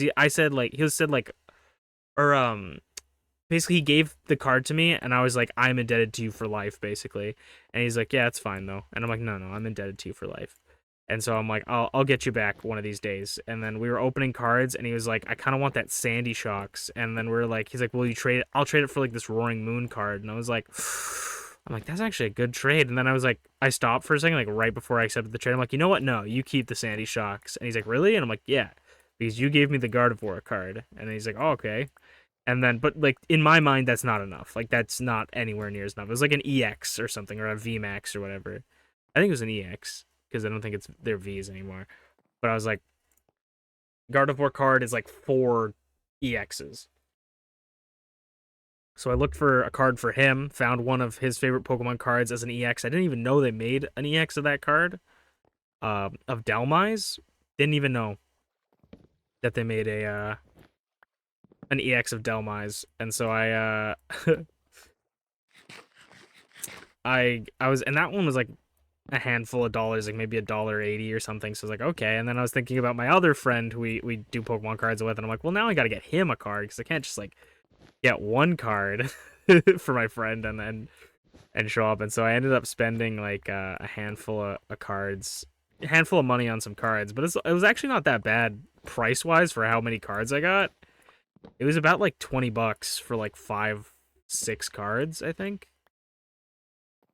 I think 5 cards, which like that's actually not bad considering that like a pack of Pokemon cards now is like $7-9. Like this is not bad, and it's all cards that we would want, of Pokemon we would want. So it's like I don't think I'm gonna subscribe to the idea of like only purchasing Pokemon cards that I specifically want. Like I'm still gonna buy packs every once in a while, but I'm like, this is a good alternative to like if I want to look for a card specifically, I could pick it up. I should have looked to see if the Caterpie illustration rare from 151 was cheap, because I'd pick that one up, or the Gouging Flame. The Gouging Fire is definitely not cheap. I can imagine that one's gonna be expensive. From Temporal Forces, because I heard Temporal Forces is really difficult to pull from as well. So I think it's like the rarity of the card plus like how cool it is like determines kind of how much it's worth. So it's like just because it's like an ultra rare doesn't mean it's like actually ultra rare. It could be like one of the more common ultra rares that people get. So if everybody has one, then it kind of diminishes it. But if it's like a Charizard, then it's always gonna be like it's the Charizard tax. It's gonna be like something worth you something. So it was interesting studying and learning about the Pokemon cards there. Something else I really want to get into, that's maybe stupid, but I feel like it could be kind of, I don't know why. It has this like aesthetic in my brain that feels cool, but I kind of want to do this thing. So I was thinking I do this thing where I'm delusional, right? And I was thinking about, like, wouldn't it be cool if, like, people actually thought I was, like, super cool and, like, wanted to meet me in real life at, like, a convention or something? I'm like, that would be cool, because I was watching a lot of these Pokemon YouTubers, and they were, like, signing people's cards and stuff, and I'm like, that would be kind of cool to, like, sign someone's card. Like, that's just, like, a cool thing, right? Or have a signed card of something. And then I was thinking, like, you know what would be kind of fun? Is what if I, like, pulled a random energy from a pack and then drew a Pokemon of that typing on the energy with like a Sharpie? Because it would be, because I'm terrible at drawing, right? Like I'm not super great, but I feel like it'd be a great way to practice like drawing, and it would be kind of inconsequential considering like energies are literally worthless. Like you can get energies for free basically at like any vendor, or like $1. Like it's energies are so like abundant that it's basically worthless to get them. So like might as well, like, why don't I take all these energies, and I'm not ever gonna play the game really. Like I don't like playing, I like playing the Pokemon TCG on like online when I played it way back in the day, but like I'm never gonna play TCG in real life most likely. So, and even then I'll probably still be able to get the energies. So I was thinking maybe I'll start like doing like a little art project of like trying to draw energies, Pokemon on energies. And then I was thinking about it that it would be like, it would be kind of cool maybe if I did become like somewhat popular and people wanted to see me, that I could just like give them out for free to people that like would think they're cool. It's kind of like vain of me to think that anybody would give a shit about something that I would do, but like it's just kind of cool and nice to think about of like an idea. Because I know there's a guy I watch that opens Pokemon cards called Real Breaking Nate. Really cool dude. Really positive videos. I very much enjoy him, and Basically Marie, I believe, is her channel. But he has a his partner Marie. I don't know if they're married or whatever, or what have you, but they're really fun together. Great positive vibes, and what they do is whenever they go to like an event, they make like a little sticker, like a commemorative sticker that says like, you know, like Nashville 2020 or something like that. If they go to like a regionals in Nashville or something, and people can come up and like talk to them, and then they'll give them the sticker, and then it's just kind of like a fun keepsake of saying like, hey, you met me, and then we can like, if we ever meet up again, you can go like, hey, look, I got that sticker from you last time. You go, oh yeah, we met at the, you know, this thing. It's just kind of like a fun interaction. I think that that's super cool, and I'm like, it'd be really cool if one day that was me. Which, I mean, never say never, but I'm not gonna like hope, and I mean, you can hope for it, but I'm not gonna like waste time worrying about it. Like my main prerogative with streaming and stuff has and will always be having fun and just chilling with people. Because it's way too much stress to try and like focus on the numbers solely. You know, I feel like I would not enjoy streaming if I solely focused on like the numbers. I think that focusing on the numbers is a good thing to do sometimes. Like you can definitely look at your numbers and see, hey, I have like 10 subscribers over my 4 subscribers that I had last time I checked. Like that's a positive thing. But I always feel bad for people that I see focus too heavily on that, and I feel like that ends up ruining the fun for them. I feel like you got to enjoy it if you're gonna do it, because there's no point in doing it if you don't enjoy it. I mean, there is a point. I think that it's interesting because there's like people that make movies, right? For instance, there's people that make movies, and they make the movies because they're really passionate about making movies. They love the art of making movies. They want to make a movie that means something to people and like tells an incredible story and has incredible cinematography. And then there's some people that want to make a movie that is just something you can enjoy. It's not something that you need to really think deeply about. It just makes you feel happy and you have a good time with your friends, and you spend an hour, 2 hours, 30 minutes just enjoying something and having a good time. It's not meant to be some sort of big, you know, piece of art. It's just meant to be like something that you can enjoy and move along, and it's not that big of a deal kind of thing. And that's what I think a lot, like that's the two types of like content creators. When I say like, oh, it doesn't, like, it shouldn't matter the numbers, it's like that's the content creator that's like, I just want to make something that makes people like happy, right? That gives them enjoyment. It's like they don't necessarily care about the craft per se, and it's a spectrum. It's not black and white, right? But there's people that like, rather than thinking of them as like these evil soulless people thinking of only for numbers, which I mean there are people like that, but I feel like a lot of the times it's people that just want to make something that's like kind of successful. It's kind of like the people who made Power World, right? They weren't necessarily trying to aim for some certain goal. They weren't trying to make like a crazy game. They just want to make a game that would do well, and that's valid, right? That's a valid thing you can do.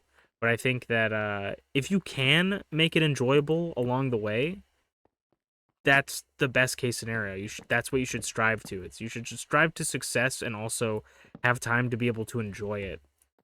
Because if you just struggle and dredge up that mountain because you're like, I need to complete this goal, right? I need to be at the top. You get to the top, like, are you even going to enjoy it once you're up there, right? You could, but if you stop and check the scenery every once in a while, you have these beautiful memories of like, oh man, it like, you know, it really, it was a fun journey to get to that point. I think that's the main, I don't know, that's the main takeaway. And I feel like I always talk about this stuff, and I never really know what I'm talking about, and I never really have like the correct answer of like what to do. But that's just how I feel, and that's you know, it fills up the time. you gotta practice talking to yourself, and I think that's a very powerful tool when it comes to playing games, especially when I'm doing something as mind-numbing as this.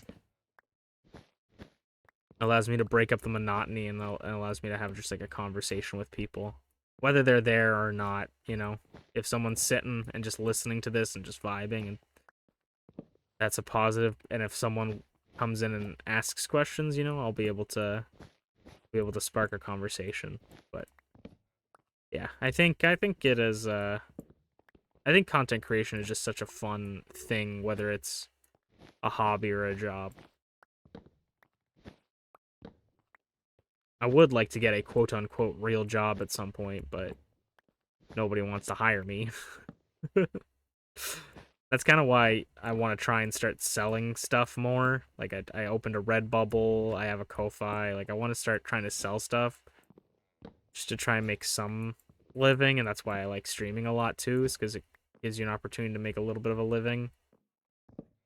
Because I do have a part-time job, but I would like more. I'd like more work, please. You know, give me something to do. Though I feel like the worst part about that is I think that you got to have a work-life balance, right? And I feel like if I get a full-time job, which will net me a lot more money, it will probably make me not want to make videos as much as I do now. Because right now I'm kind of struggling, but that's also because I'm sick. I'm struggling to like get up and edit videos. Um, and so I can't imagine once I'm like actually worked a full day, like 9 to 5, and come home, like I'm not gonna want to work on a video. Or maybe I will, because sometimes you just get in that editing bug, you know, get in that editing mood. And I'm just like, and just like just pumping stuff out. I want to get back into that. I probably, hopefully, that's the thing with streams sometimes too. It's like a lot of the times I'm like I'm gonna edit after stream, and then I'm done streaming. I'm like I want to go to bed, or I want to like just play games for a little bit. But like I want to get back into the mode of editing stuff, considering that fucking Premiere. It actually just finished it. Exporting fucking Premiere kept fucking me on this video today. I was trying to get a video out, the Xenoblade episode 12. And for some reason, it just kept cutting off 20 minutes of the video. It would export the whole video, but then if you would go past like 38 minutes, it would be like, oh, I can't load it. So I don't know what the heck is the problem. I cleared up some more space. I don't know if space was an issue, but I had like 10. Maybe this video is more than 10 gigabytes, but I'm pretty sure I had like 10, 12 gigabytes left. Let's see. That.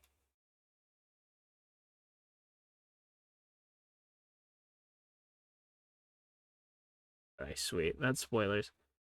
Okay, sweet. It looks like it is back all set. So let me upload that while we're streaming. Because I uploaded the video and then I like looked, because sometimes it doesn't upload the full video and I don't realize it until way later, and then it's like so much more of a problem.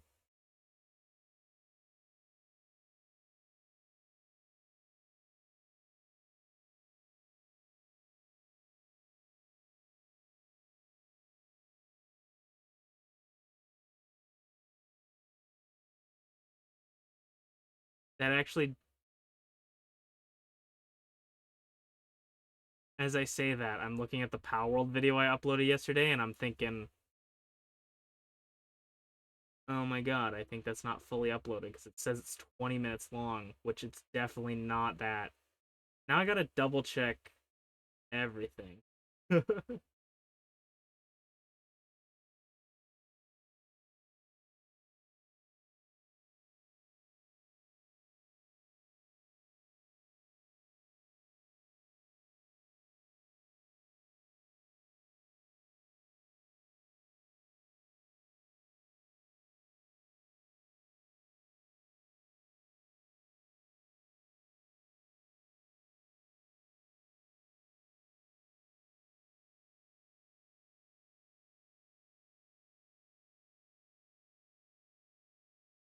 Yeah, because that looks like it, oh, okay, that looks like it fucked itself as well.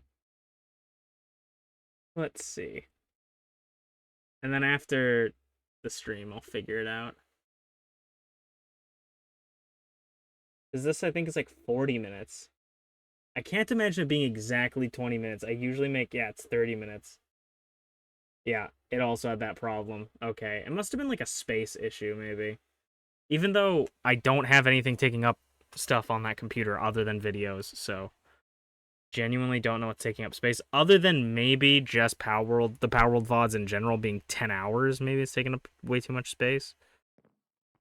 But we'll get that Xenoblade one up, and then I'll probably upload the re-upload the Power World one. And then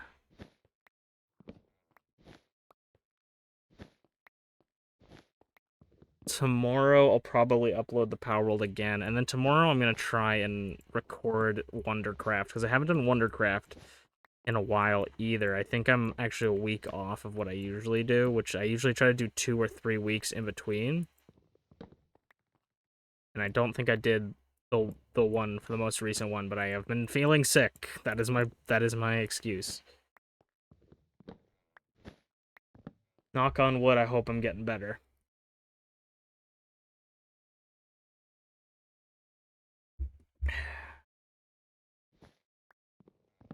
Gonna be seeing a doctor on the 22nd, so hopefully, I hope I'm good by the 23rd, because I have a dentist appointment on the 23rd. Gotta do a cavity filling, and I hope that either it's super quick or I feel good, I feel good. I hope not, but I hope it's like an easy operation. I think I'll be fine no matter what.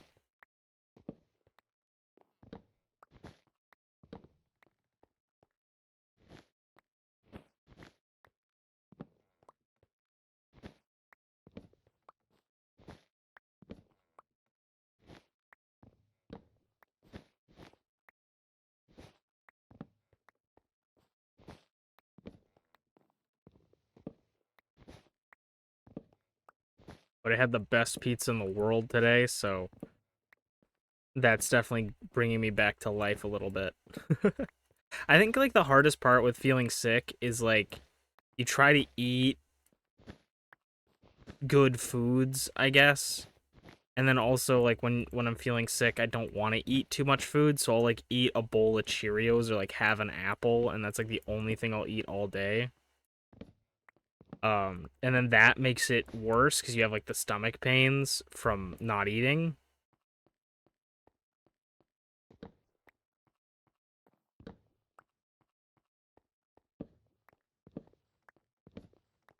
So I like 2 days ago I was like, because we were also thinking that maybe I had like, we've always suspected that I might have some sort of like allergy or like intolerance to milk. But we've never gotten a concrete answer because I eat cheese a ton. And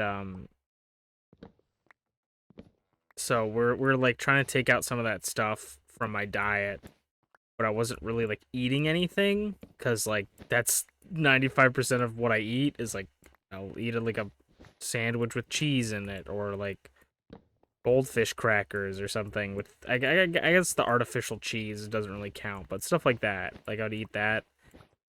And so we were like trying not to do that, but I was just like I didn't have a lot of options that I really ate normally, so it was a thing of like I was starting to feel a little bit, or I wasn't feeling great, but I was like I want to start feeling a little bit better, and I think the problem is I'm not eating enough.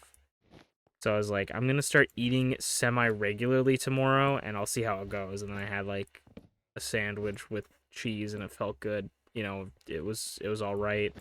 I still felt sick, but that was actually I started trying to eat more regularly on Thursday when I went to the movies.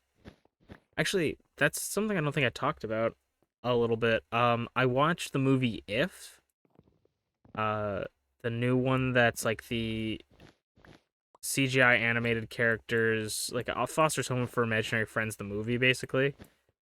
And it's actually genuinely really good. Like it is, I feel like we're in this weird renaissance. I keep talking about it. We're in this weird renaissance of like really good movies, but the caveat to them being like classics is I mean, I always say this, but like it did happen. It like happened also cuz like I always think whenever I think of like my favorite movies, I always think like they never had sequels, but a lot of them did.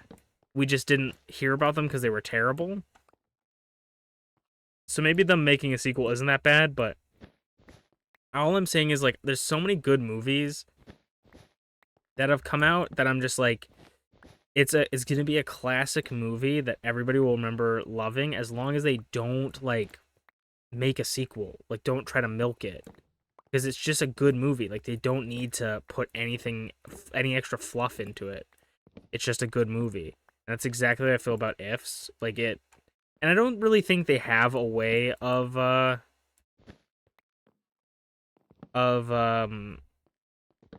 continuing it in any meaningful way other than like starting a completely new story in the universe, which I guess can be valid and fun.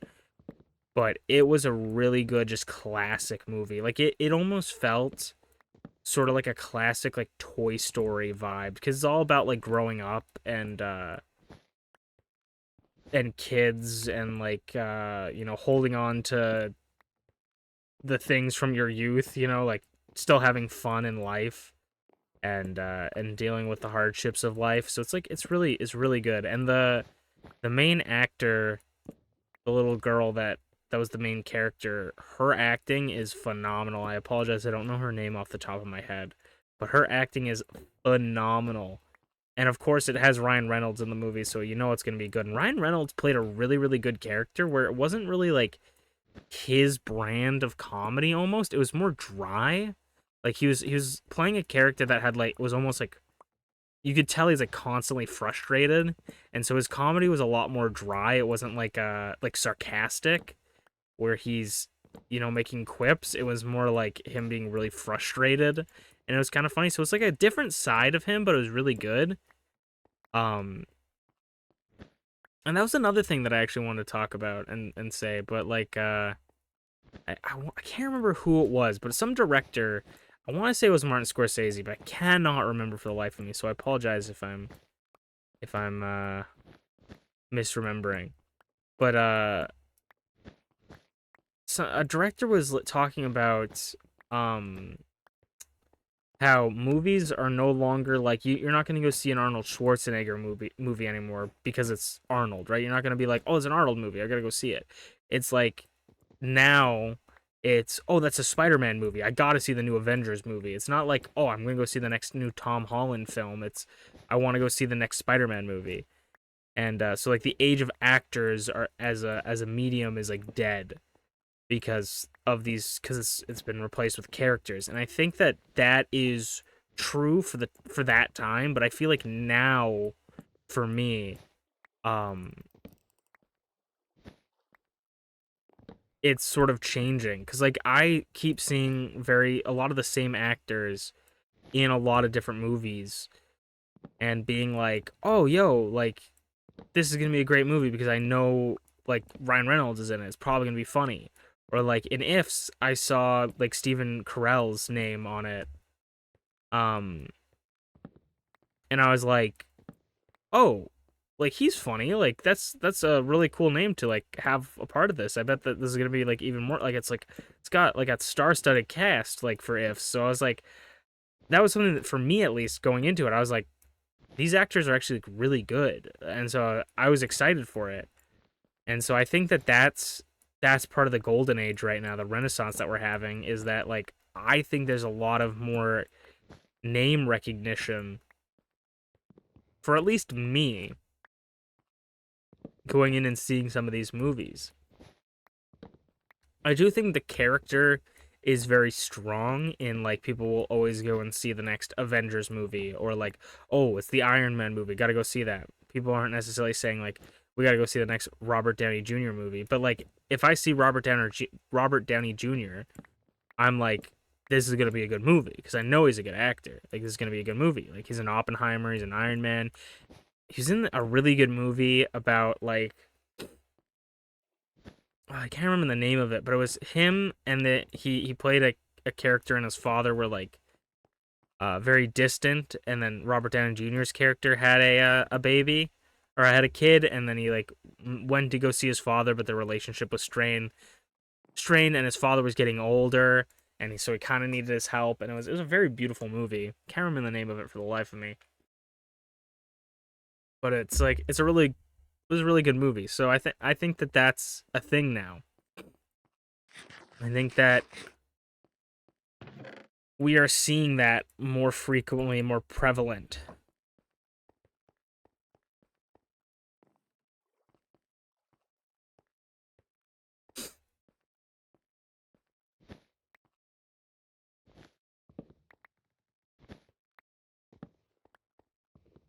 But then, of course, there's like things like Godzilla, where I'd be like, I'll go see Godzilla. I don't care who's in it, because it's also I do think though that that's the thing is I don't think movies have become a thing where like actors are being forgotten. I think it's that they're making a lot of movies where the actors are not important, in the sense that like in a Godzilla movie, actors can elevate it. Like if the characters are really annoying, it can definitely detract from the movie or elevate the movie if they're really good. But ultimately, the movie is not and should not be about the actors playing those characters. It should be about Godzilla, and that's why people go see it, is because they want to see a movie with Godzilla in it. And that's why it's like Spider-Man, right? People don't necessarily go see it for Tom Holland. Tom Holland is a very good Spider-Man, right? Is a incredible Spider-Man, but it's the acting of Spider-Man elevates the story, but people want to see a Spider-Man story. They don't want to see a Tom Holland plays a character story, in a sense. So that's why people go see it. As opposed to something like Ifs, where Ifs has no like character basis. We're not going in to see a character from Ifs. We don't know a pre-existing character from this movie, but you see Ryan Reynolds and you go, oh, Ryan Reynolds is a great actor. I'm gonna go see that movie. So I think it's not even like necessarily people's opinions and like uh ideals have shifted. I think it's just that the movie industry is creating different movies that we haven't really created before. Or we have, and they've just become even more popular than usual. Because, like, superhero movies were always a thing, but they were probably, like, the highest they have ever been around Infinity War. So, I'm excited to see what movies come out of this, because I think The Fall Guy is a fantastic movie. I think Ifs is a fantastic movie. I think there's been a lot of really good movies that come out. Godzilla X Kong, The New Empire, incredible movie. Godzilla Minus One was last year, but that was an incredible movie. Like, there's just so many really good movies that I've seen recently that I'm like, golly, they're making such good movies. And I'm a big movie buff. I love going to the movies. I love being in the movie theater. I love everything about it. So I like the idea of movie theaters succeeding, because I think movie theaters, I'm not paid off by the movie theaters, man. I'm not part of the movie theater mafia, but I gotta say that movie theaters are like the prime way to watch a movie. That's why I want to make like my own home theater at some point in my life. That's like a big goal for me, because that's like, if for some reason, I don't think streaming will ever kill the movie theater fully, but if like streaming and stuff becomes a thing and like starts deteriorating the movie theaters where they can't sustain themselves anymore and you can't have like really cool big movie theaters, I want to be able to like encapsulate that feeling in my house, and like, and also when I watch a movie, I want to be able to like watch a movie like in a relaxing environment. And so I have a projector that I watch all my shows on basically now in my house, and it's by my bed, and I get to lay in bed and I have popcorn and I go and I watch the movie or a show and stuff, and it's super fun. Like anytime we do a a stream in the Discord every once in a while. I'll turn on a movie. We'll have a little bit of a movie night in the Discord. Every time we do that, I have it on my projector. I'm watching in bed with you guys, so it's like it's just like a fun. It just adds to it, I think.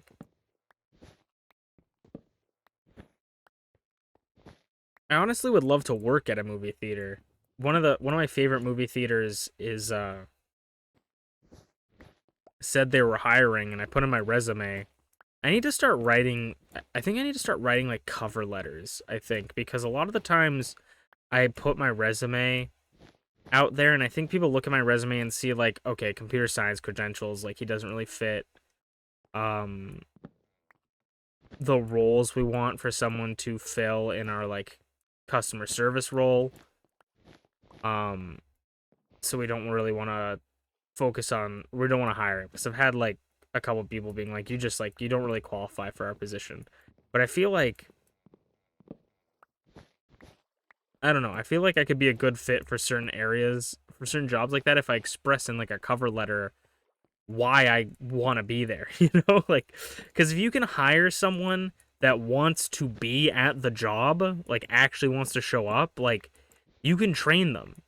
They can get good at doing whatever they like you want them to do. You can train them to do it, but you can't train someone to enjoy the job unless you're like torturing them and you break their mind or something.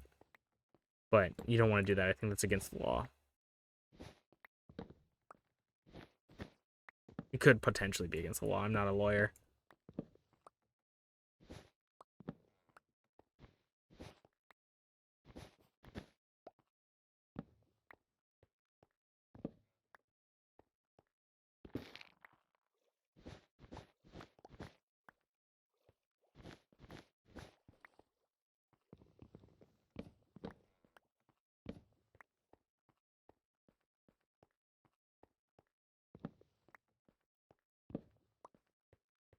Movie theaters are just cool, man.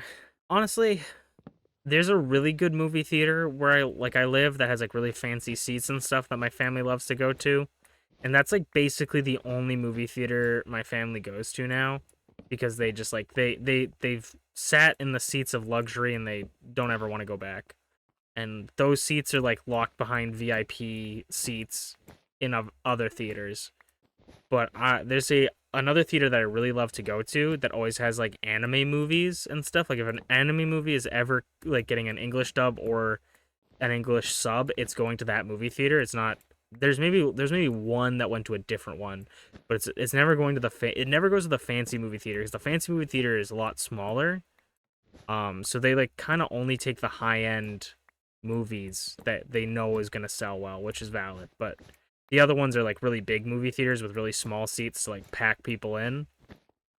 They have what I like to call the airplane seats, where you're just like sitting really right close next to the person beside you, and you're like, ooh, hopefully I'm not in your personal space. And but those ones always have like the sort of niche movies. Like I went to go see the new Digimon movie, Digimon Ode to a New Beginning there. I went to go see I saw Princess Mononoke in that theater. And Spirited Away. They actually do like every once in a while. I think a lot of movie theaters do this, but I'm not sure. But there's like a Studio Ghibli week or something like that. That the movie theater I go to has. But I think I saw the Fruits Basket movie as well there. It's like I love that movie theater because it just has like a lot of niche movies that the other big companies don't do, and I think that's also what keeps it alive as well, is because it just has it has a niche, so it has a people coming there. How's it going, T? What's going on? Welcome on in, Raiders. I have literally been rambling for about 2 hours straight. So how's it going? What's going on, Bad Rhyme? How's it going, Rize? How's it going, Glitchy? How's it going, T? I saw you're playing a new game, T. I don't know if you've played it before, but I've never seen the game. So what was that all about? I've been talking about literally like life, liberty, and the pursuit of happiness for 2 hours while I've just been clearing out the pixel art. This stream is fantastic if you just want to hear someone ramble, or if you would like to like chat about something. But of course, if you have to like take a dip, if anybody coming in is like, I'm good. I watch T stream. I'll head out. It's like totally valid. And if T, you gotta head out and do your aftercare stream, after stream care. that's there we go. Definitely feel free to lurk or leave. I always love to do the classic raid and run strategy.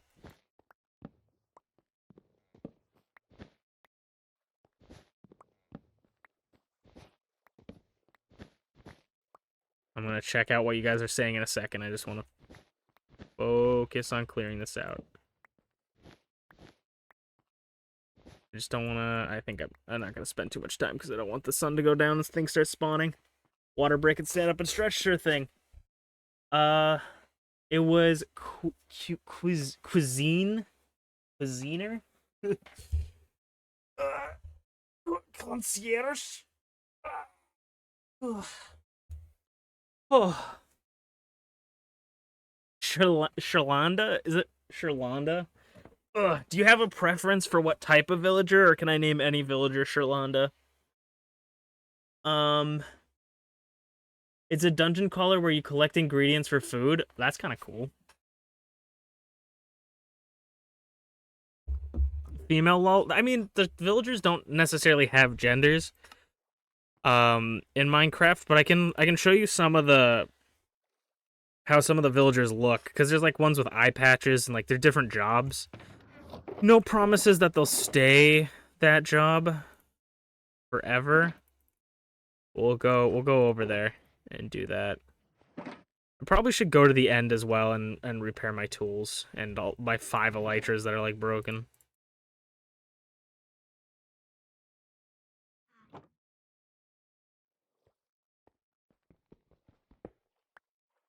Fancy or whatever? Oh yeah, we'll look for like the fanciest belle of the ball. For sure, I think. Yeah, we'll bring all this stuff, why not? A bed.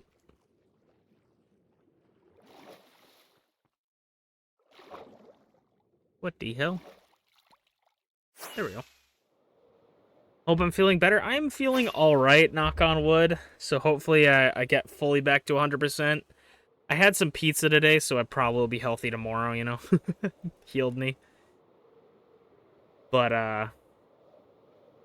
yeah, I was feeling sick for like 2 weeks. It must have been like a stomach flu or something, because we were thinking that maybe I was like allergic to something or was having some sort of intolerance to like milk, and I think it was just purely like there's a stomach flu going around, because the lady I worked with said that her daughter wasn't feeling very good. One of her daughters weren't feeling very good, and that her friends that they hung out with had 2 kids. Their 2 kids feel really sick with the stomach flu. So I'm like, cool, probably got it from you guys. Pizza heals all, exactly. It was also the best pizza ever. It's super good. Okay, there's like some... Oh, you know what? Maybe Shalonda can have like a little, what are they even called? Do we not have... Oh, we might not have name tags. That's okay, because I can buy some, I think. But maybe Shalonda has a... What are they called? Monocle. You don't sell them. Where is... Use... Thank you. Okay, let's go name this. But that's kind of cool. Dungeon crawler where you... Oh wait, Cuisinier. Okay, thank you for helping me pronounce it. Sure. Shalanda? I have no clue. I'm gonna call him Shalanda anyways. How's it going, Flair? Double... Also, I need to call both of you guys. Do both of you guys. I'm just trying to figure out how to... I feel like I've lost... How's it going, everybody? Welcome on in, Shara Londa. Alright. Up, up, up. How's it going, Flair? Flair was doing some tabletop RPG stuff on his stream. How is it going? Ghosty, how you doing? I'm gonna shout out... shout out TeaTheShiba. There we go. And then we'll shout out Flair after T. I was actually watching your stream for a bit, Flair, because they were trying to figure out what they were gonna do. You guys were trying to like stop some people, and you were talking to like a guy who I didn't have full context because I was kind of in and out of it, and I came in halfway. But you were talking to some guy called Dirk.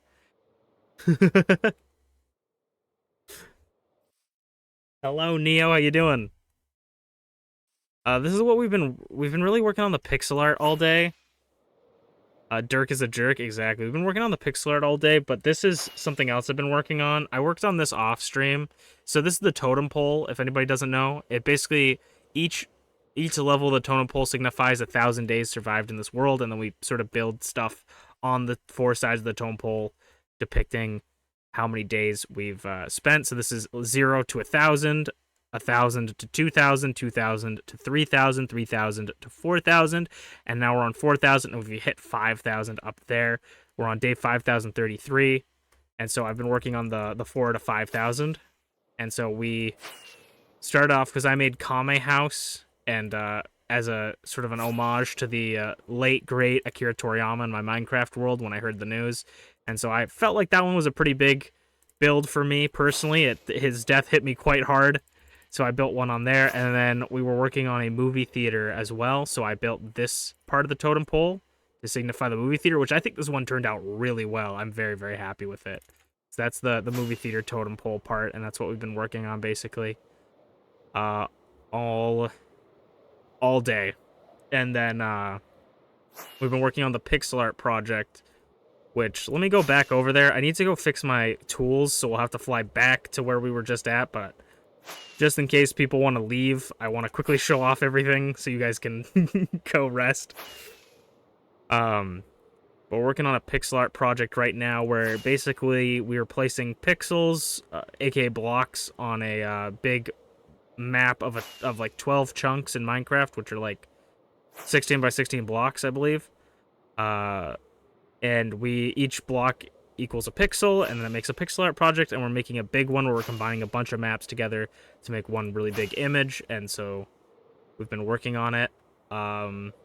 It's starting to actually look like a picture. I use a stencil mod, so if you're like, what the hell is all that lights? I use a stencil mod to make my life easier. It turned 3 months of work into 3 weeks of work. If you don't like it, bite me. Nah, I'm just kidding, but I'm just like...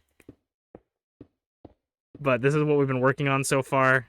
This is what we got done. We still have to do... We have to do, like, I think 7 down. So we're only on the 2nd row. But we've been working on this for quite a while. And it's actually quite... It's doing quite good. I think it's starting to turn out pretty well. But, we've been working on that for a while. And then I've been trying to clear this out. So if I go into here... I can turn off the placement. So that just shows me, that's just a schematic that shows me where I need to place the blocks on here. Because before I used to have a thing on the side, because it's a lovely website that will turn images into map art and show you how to make them. And back in the day, I used to look over at my other monitor and place every block individually and go, okay, one, okay, no, this will go there, okay. 1, 2, 3. Okay. 1, 2, 3. And that took me 3 months to complete one. To complete this one right here took me 3 months of my life. And then this has taken like, I want to say like all of this has taken like 6 months. Everything past that this is all taken like 6 months or something. I don't know. Probably longer. But this was so long. And so I was like, I'm installing this mod, and basically all it does is tell me where to place the blocks. I still got to collect the blocks and place all of them by hand. it literally just makes it so if my brain was supercharged, I could fully view everything super quickly. But we've been working on this because I'm trying to clear this out so I can replace all this stone with obsidian so we have a little bit of a harder surface to work on. Yeah, it's really, really fun. I've been having a lot of fun. This is like the perfect like shut your brain off thing to do, especially on streams and just like when I'm bored. This is like the stuff I put the most effort into in Minecraft now is doing this stuff. So it's super fun. But yeah, if you can fly up, you really see it. You really can see it from the sky here. It's actually very cool. So my goal though for this is to replace all this stone with crying obsidian or obsidian, because basically when I go to clear this stuff, my main issue right now is this is basically like an insta-mine. So like basically if I accidentally hit the stone under it, I end up mining it and I have to go and replace it so I can place blocks on there, and it gets really annoying. And if God forbid I wanted a beacon to speed it up, the haste beacon makes it super fast, and it's literally an insta mine. Like you instantly mine this once you touch it. And but for this, it takes a lot longer for you to mine obsidian than it does stone. So say we have a bunch of stuff here, we can easily just go and never worry about mining the stone, right? As opposed to like here, where we might go like we might end up actually mining a block because we moused over the block for too long. So I want to replace that, which means I need to get like 20,000, I think, roughly obsidian blocks. So it's going to be not an easy task, but I really want to finish it. And then also, if we get all this covered, we can put haste beacon there, haste beacon there, haste beacon there, haste beacon there, and just be able to drill everything whenever we want to clear stuff. As well as, this isn't even the best way to do pixel art in Minecraft, especially for map art specifically, because sorry, I'm just going on a tangent, I apologize. But because, so basically, this pixel art is like the lowest form of pixel art you can do, because this only works with one set of like color palette. But something that you may not know about pixel art in Minecraft is that on a map, when you look at a map, I can actually pull out a map real quick, because we'll just use this one. We'll just replace this one when we get this area. But for this, so you see all these colors on this map here, right? So that pink and that red, they're all the same color always. Like this pink is always gonna be the same color as this pink. But if, for an instance, let's do this. It's gonna be very difficult to see one pixel, but if we put it up a block, you can sort of see it. But that pink here on this block, it's very, very difficult to see. It's right above my little cursor here. That pink is like a slightly different shade than this pink because it's showing elevation. So it's saying this pink is lighter than that pink because this pink is below it. And so this one is higher up to show elevation. And so you can work that from a wide range of stuff. So this could be like 8 blocks higher if you really, really need a light pink versus a really dark pink. Or you can place something next to it to make it a dark pink, right? So it allows you to have a wider range of color variants, which allows you to have a higher definition image. And it's actually so different comparatively. So I want to be able to do that because I think it would make the pixel art look even better than what we're already doing, which it already looks pretty cool. But the problem is I want to have a better collection area, so I want to fill out this stuff, and then I want to have mine carts under this to collect all the blocks, because I already miss blocks picking up the flat image. So if I end up having to manually pick all the blocks staircasing up, it's going to be a little bit difficult. So it's going to take a lot more work if I do it that way, but I feel like it will turn out cooler. So that's what we've been working on this stream right now. And hopefully we can someday in my lifetime get to it. But for right now, we're going to stick to just this basic pixel art for this one. And it works out because, you know, it's going to be a big image anyway, so it's going to be high definition. But it will just look even better there. And I've already messed up a couple stuff on this. Like, you can see some of these lines here. It's actually similar to the exact thing I just explained. But as you can see, like, a lot of the lines on here, like, at the top you can't really see it up here, but you can see, like, there's a sort of a line that these are all lighter. There's, like, a light line going across in between each from these two things. That's because I forgot to put a line of cobblestone at the end of here. You can see it on the schematic. I didn't understand the significance of this line of cobblestone, so I never put it down ever. But what this does is it makes, because you have a block here, this block is a different color than if you didn't have a block here, because it's blocking it as well. So you would have a block here so that this block is at the same shade as like all the other blocks. So I didn't put this here, so we have that little white lighter line.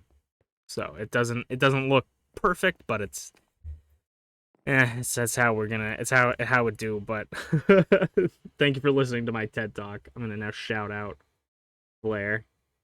I hope you two had a fantastic stream separately, and I hope you guys take some time to lurk, rest, do whatever you need to do, because I know full well I can never judge anyone for raiding and run, because I know that I need to raid and run a lot. I was gonna go back and fix my tools before I should start working again, but I raid and run constantly. That's like my career defining trait. Okay, let's go put away some stuff.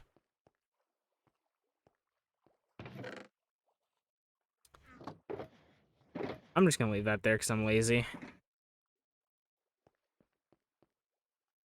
But yeah, I think it's really fun, really neat. It is very time consuming, so like I feel like, I don't know. It depends on what you value in Minecraft, but a lot of the times people will say, like, I'll be like, "Oh yeah, I played this game. I've played on this world for like 36 real life days." I think it's like actually might be 40. 47. I've played this game for 47 real life days, like in this Minecraft world. And it's like, that's a long time. You haven't really done anything though to like show that, you know, like, sure, you've built like that, you've built that, but it's like, it's 40 days is a long time. And it's like, what have you spent your time on? Well, I've spent my time on making pixel art. You know, it's like, I don't have like a lot to show for it because it's not like a big build, but it's just very time consuming. I'll be lurking, but gotta take the pupper out to potty. Of course, you gotta take the pooper out to poop. No worries. I appreciate you guys hanging out and stopping by. I super appreciate it. I've been like just going off. I always end up talking about like content creation and like random thoughts, because this stream is like shower thoughts, the stream, where I just like talk about whatever's on my mind, and if someone else has something they want to bring up or talk about or add to the conversation, then for sure I love to hear it. But like, I talked about content creation today. I talked about the movie industry. I talked about the movie Ifs. If you guys have not seen that movie, I think that movie's really, really good. I talked a little bit about it, but I'll say it again. I think the movie Ifs is like a classic. I think that it maybe I'll get some hate for this, but this might be a controversial opinion, but I think that Ifs, the movie, could almost be, and this is a very dangerous thing I'm saying right now, so I want you guys to please just listen to an open mind. I think it could be almost like a Toy Story classic. Like, as classic as the first Toy Story is to me, I feel like that movie could be a classic Toy Story movie to some other kids out there. Because it's got a lot of themes of like Toy Story, about like growing up, what it means to be like a kid, what it means to be an adult, and it's a really good movie. Like, it's a lot better than I thought it was gonna be. So I would recommend it if anybody was thinking about seeing it. I don't think it's necessarily a must-see. I just think it's a very, very good movie. Also, it's really, really funny. Ender pearls are like one of my most dropped items because there's statistics. We looked at this in another Minecraft video, but or a Minecraft stream, but there's like statistics for like times mined, times broken, times crafted, times used, picked up, dropped. So like if we look at the most dropped items and most picked up items in Minecraft, it's ender pearls, all because of this farm. I just keep dropping ender pearls and picking them up by a mile. I'm a BRB as well, getting to wrap up with the players. Nice. Yes, go make sure your players are doing well.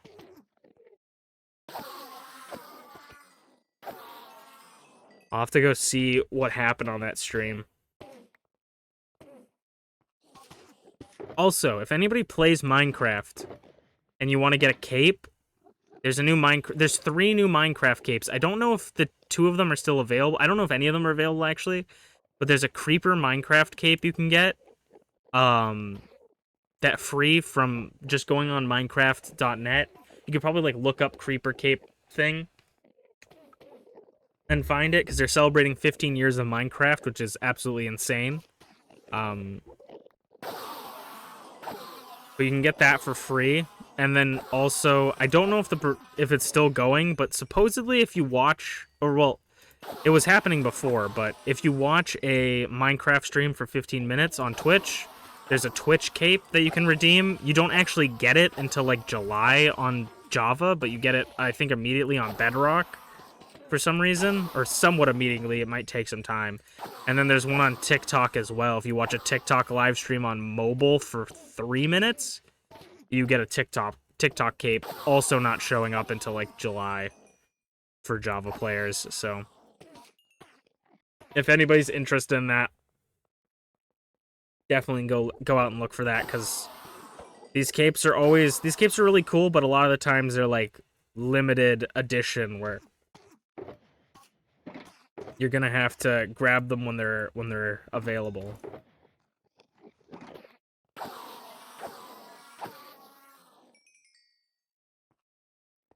The only very negative thing about my friends raiding me, and I love my friends and I appreciate the raid, but doesn't allow me, that removes 2 people from my follow list that I could have raided. You know. Now the pressure's on. Though I just blame that I'm sick on everything, so I'll just be like, I don't want to raid today, I'm sick. That's what I did last stream.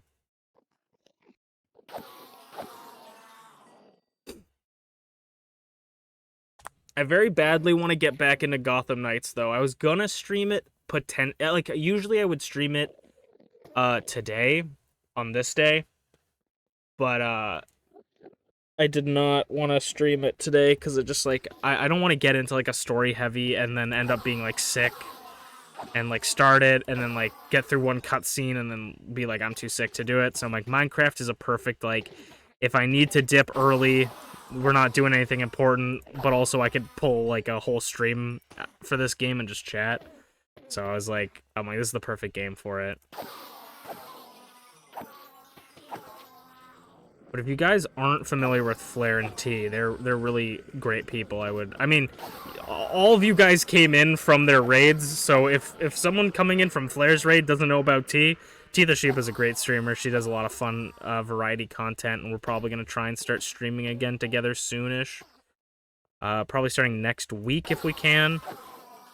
Because we used to stream quite a bit together, and then our schedules just had a lot of conflicts.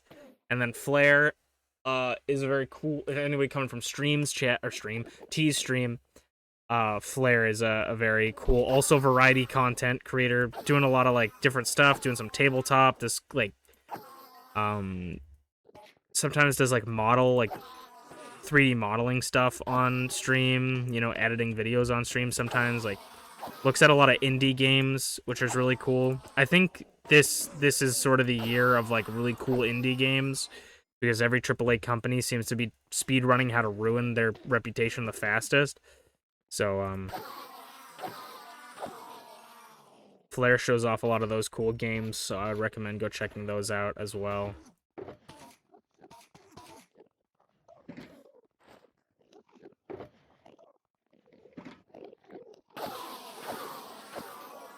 And then if you have any questions for me, feel free to ask anything. You know, I'm a pretty open book. In the worst case scenario, I'll just say I respectfully decline to answer, you know?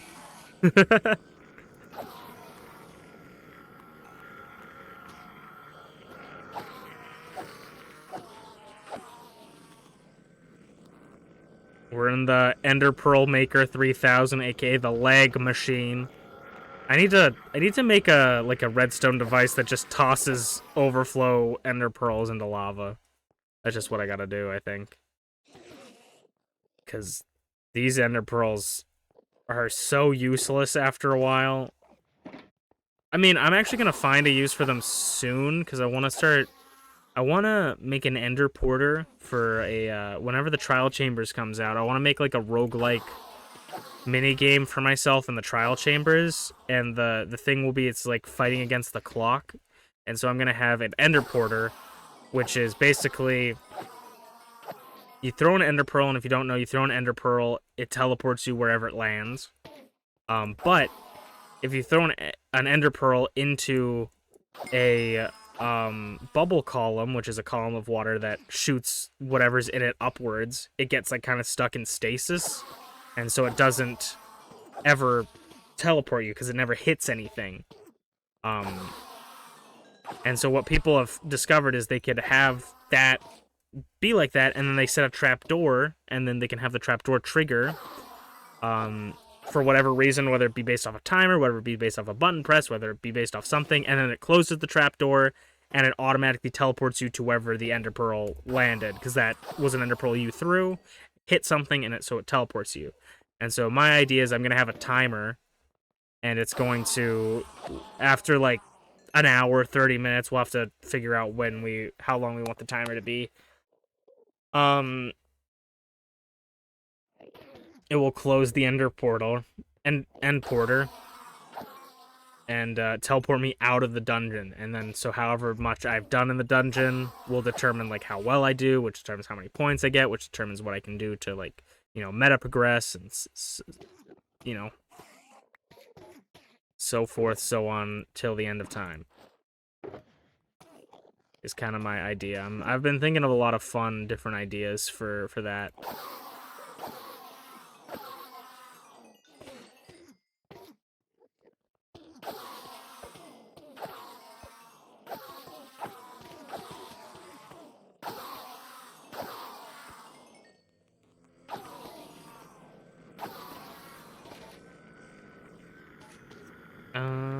Might as well just repair everything I have, because I'm repairing all these elytras that I broke.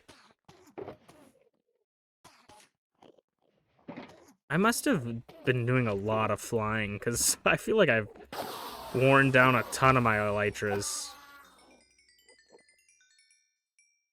I guess we could do this. This doesn't have mending on it, does it? No. I think I tried having mending shears before, but I just, like, break them way too quickly.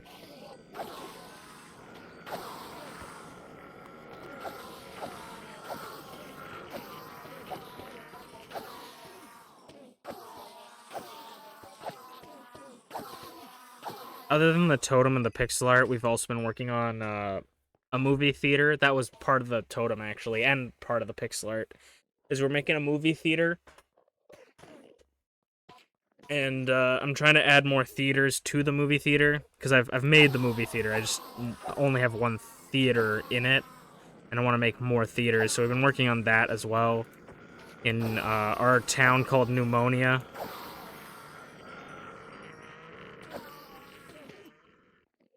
And I also worked on Kame House from Dragon Ball. It was actually kind of an interesting situation for me, because I'm very inspired by Akira Toriyama, and his death really fucked with me. You know, even though I don't know him at all, and like, you know, he's just someone that I looked up to, and Dragon Ball was something that was always part of my life. And I didn't really know what I wanted to do for a Minecraft episode. I also record Minecraft specific content on YouTube in this world, and then streams are kind of just me doing whatever and just chatting.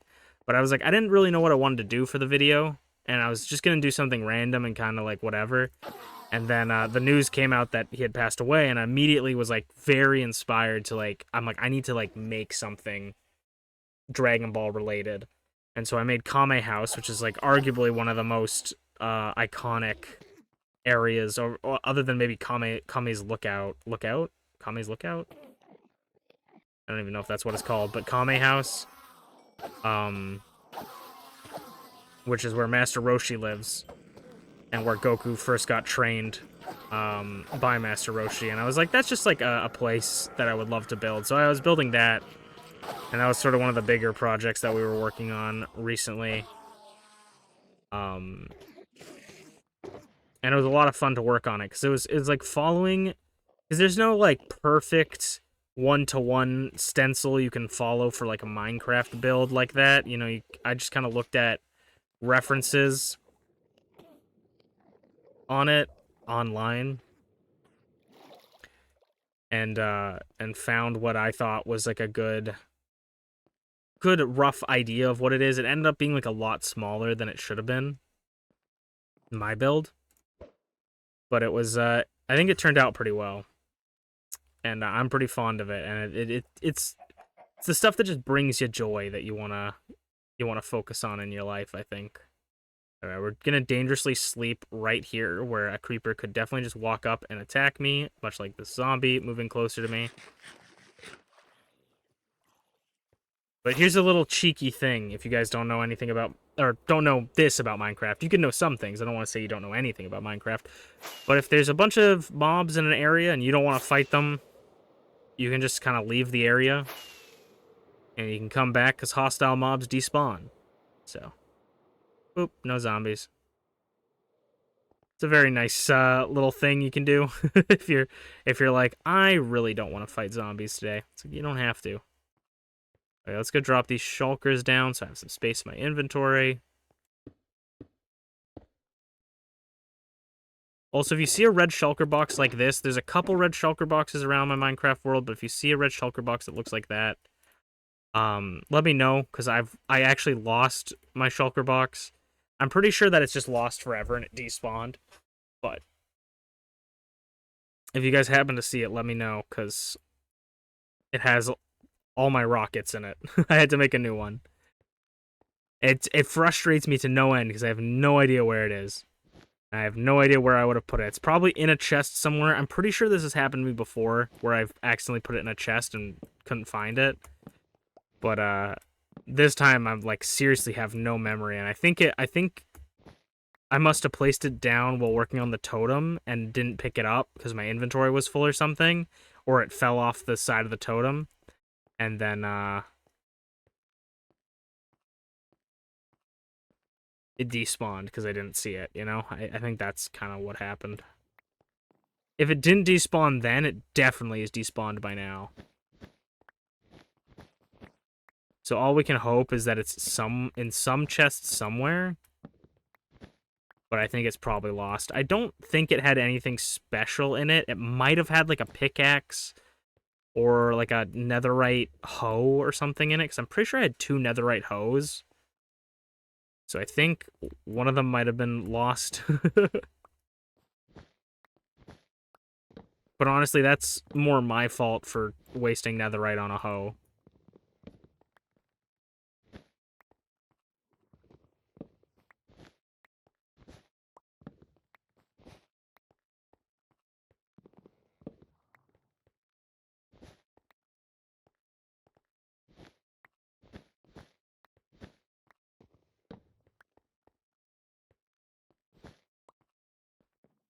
This has ended up taking a lot longer than I thought it was going to. I was like, I'll just clear out, like, the pixel art area, and then I was like, wow, freaking 2 hours has passed.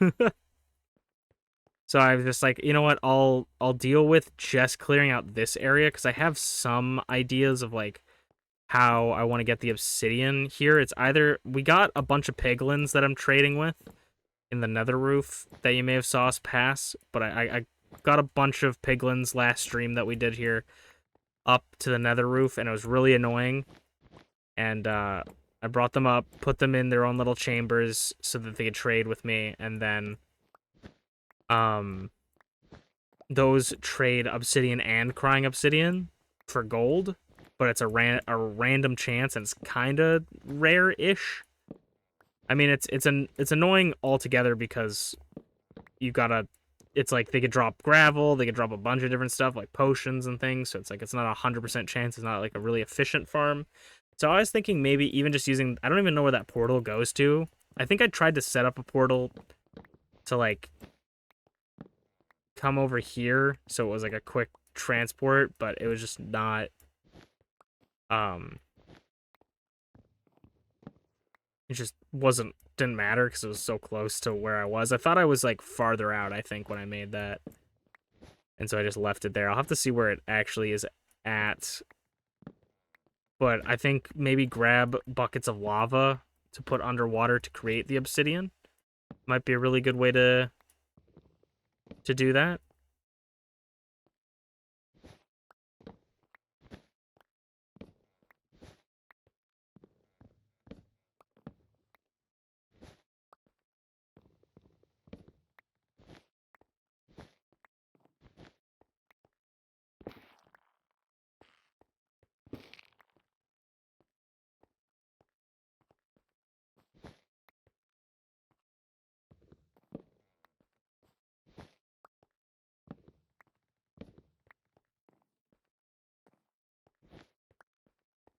It's going to be an arduous task. It's gonna be annoying.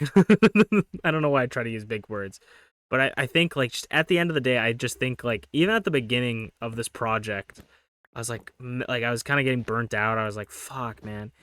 This is before I got Lightmatica set up and everything. I was just like, ugh, this is gonna be just such a dreadful task. Like it's gonna be so bad. But then like once I finished the first one, I was like, it's gonna look so good when it's done. Like, you know, that's like the motivation that gets you. It's like, oh, it's gonna look so good when it's done. It's like all this shit is like even setting up that like item sorter.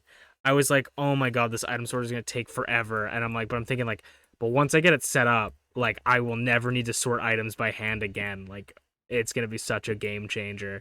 And I have like probably more storage than I'll ever need for this stuff. How goes the stuff? Basically the same. Just trying to clear some stuff out. Also, yeah. Damn it, this is the fortune one. Flair. Something that just kind of made me laugh. I don't know why, but it was it was on your stream today. Um, one of your characters, one of your player characters, did a thing where I guess he can change his like tattoo colors. So he like changed his tattoo colors to blue. And I don't know why this made me laugh. Um, but it was just like you were like roll like a style check, I guess, because I don't know the ins and outs of the tabletop, but there was like a stat check for like be looking cool, and they rolled something, and you're like, Dirk looks at you and goes, eh. It's just like I don't know why that made me laugh so much because you're just like Dirk goes, eh. It's like something like along those lines. And I just started laughing because it was like, yeah, it's the rolls all right. They rolled a okay number. And it's just like the idea of like this scary guy Dirk. I don't know anything about Dirk, but it's just like this guy changes his tattoo colors in front of him. He's just like, yeah, not really impressive. Ugh. I was laughing a lot at that stream. I thought it was really funny. Them trying to like get the Sparrow, I think was her name, to work with them and just try to figure out, and she's just being super unhelpful. Or well, she wanted to make money, so that's fair to her, get the bag, but she was like, it just made me laugh. I was enjoying it thoroughly.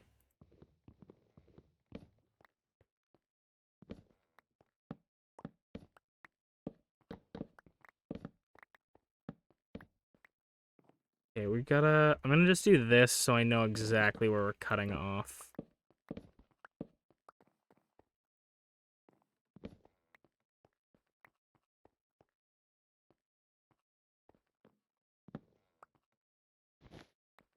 My friends and I are thinking of doing a D&D campaign at some point. It won't be on stream or anything, but just doing a D&D campaign. I'm kind of excited for it because I'm playing a character that I feel like I've never really played before.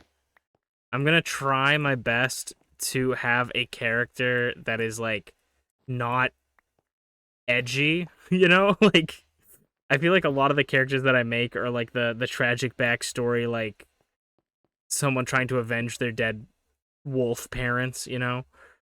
So I'm like, I want to try and make my character not like that for this D&D campaign. I want to make him like a positive guy. And I'm playing a class I've never played before. I'm playing an artificer. Which is basically like a mage that uses like machines to be magical. Basically like makes magical machines. So I'm excited to play that character. But we'll see how it goes, because that's always how D&D starts, right? Is everybody has like a plan, we all go into it, and then like, you know, Saturdays don't work for me. It's like, yeah, well, I work on Sundays. Like, yeah, I'm not available Monday through Tuesday.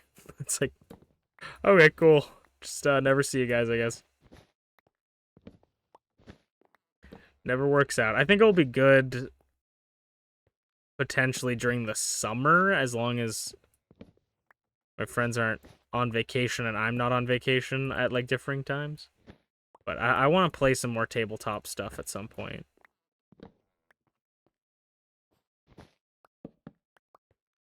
Because I think tabletop is just like the most fun, like, acting game, I guess you can play. Does that make sense? Like, it's just fun to play like a character and think of like backstories and stuff.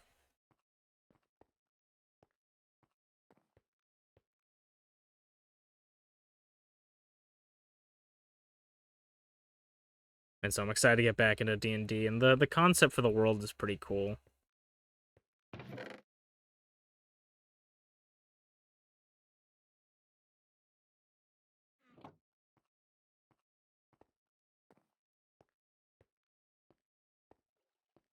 And it's probably it probably helps that I keep getting recommended like fun D&D stuff and like tabletop stuff. Gets me in the mood. I was talking about this earlier, but I was watching a stream. I got recommended a stream from like 6 years ago of these guys playing like a Power Rangers tabletop game. And I've been going through my Power Rangers phase again recently. And I was just like listening to it. I wasn't really like watching it. And the people playing the characters are like, oh my god, these guys are like so like they're like this feels like a Power Rangers show. Like these people are so Power Rangers. It's so good. And then I was like scrolling through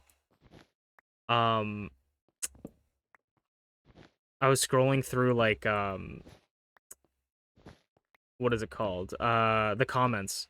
And people are like, "Oh, I'm so happy that Bulk got to be a Power Ranger finally." And I was like, "Bulk? Like Bulk and Skull? Like from Mighty Morphin?" I was like, "What are they talking about? Like he wasn't even in the campaign. Like that character never got brought up."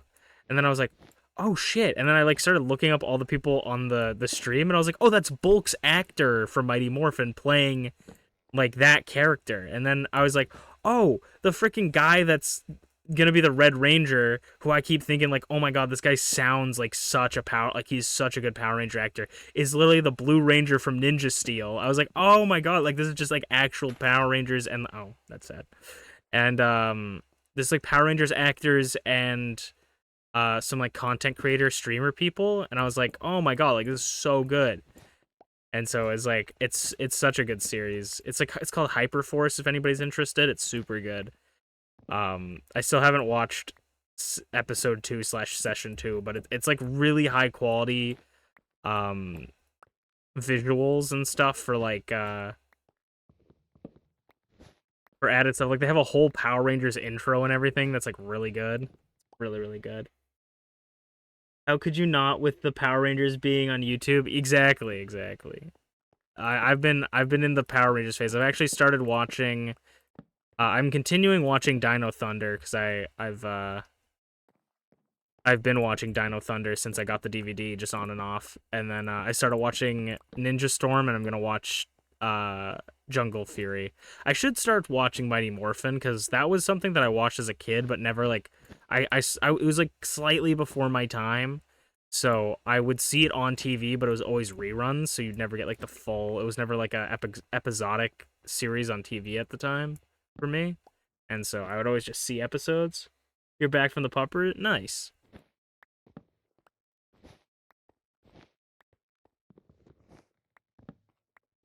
Hope the pooper pooped.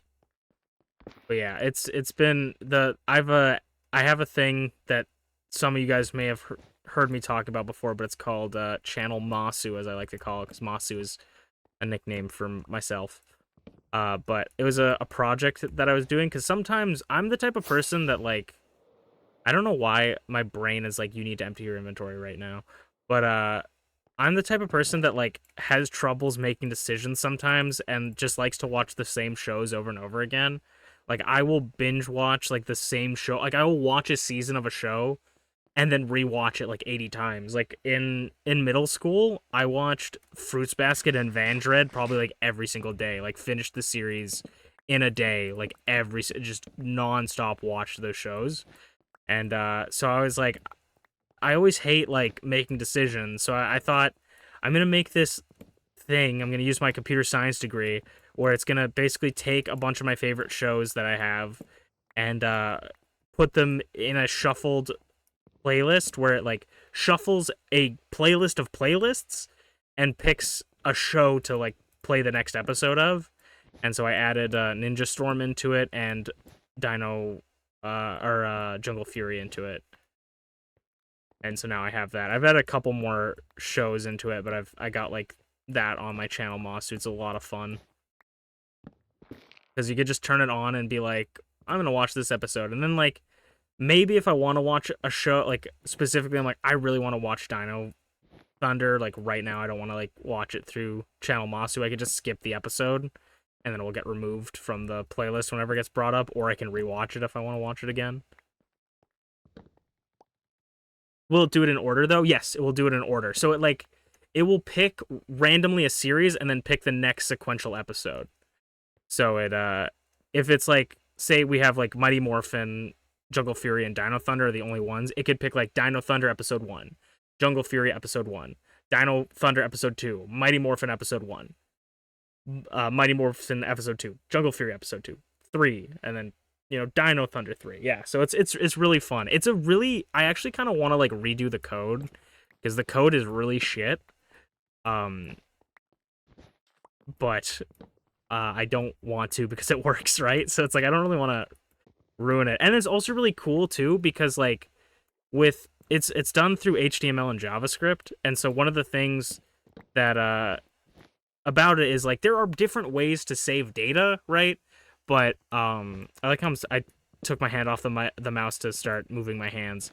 But there's, like, different ways to, like, save data, but it's like, you can't, like, just because you do something doesn't mean it's not going to save it in the code per se, right? So you need, like, a way to save your place. And so I use, like, cookies in the browser. So I just save all of the arrays of all the playlists in the browser. So so depending on whatever browser I'm using, it will just have it saved in the browser. So every time I open it, it will check, does this browser have, like, anything previously saved? If not, just use the base set, and if it does, use the list that's available to you, because it, like, removes them from the playlist. So it's pretty nice, because I can just easily go back into it, unless I fuck up and then forget to, because adding stuff to it is a little bit difficult, because I have to basically run a segment of code being like add this new thing into the cookies and then I have to, like, go back into the code, remove that line of code / make it a note so it's not running that code every time. And sometimes I forget to do that. So, like, every time the page refreshes, it re-adds the stuff it re-adds the episodes and resets the all the episodes that I watched. So sometimes I'll be like, I'm pretty sure I watched this episode before. I'm like, I've watched this episode like 4 times. What's that? Oh my god, I didn't disable the code that re-adds everything back into it, so it's not actually removing. It's removing it and then resetting it back to where I previously had it saved. But once it's working, it's pretty good.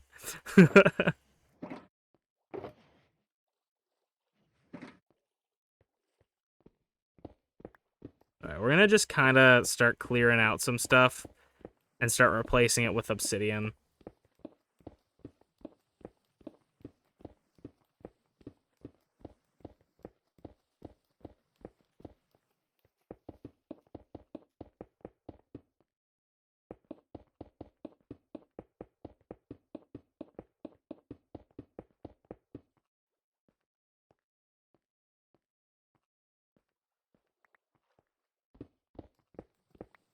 I've been doing having a lot of fun though with the channel recently because I added the new Power Rangers stuff to it, and then I also added an anime that I watched forever ago that I really like. It's a really short series, so it kind of works well.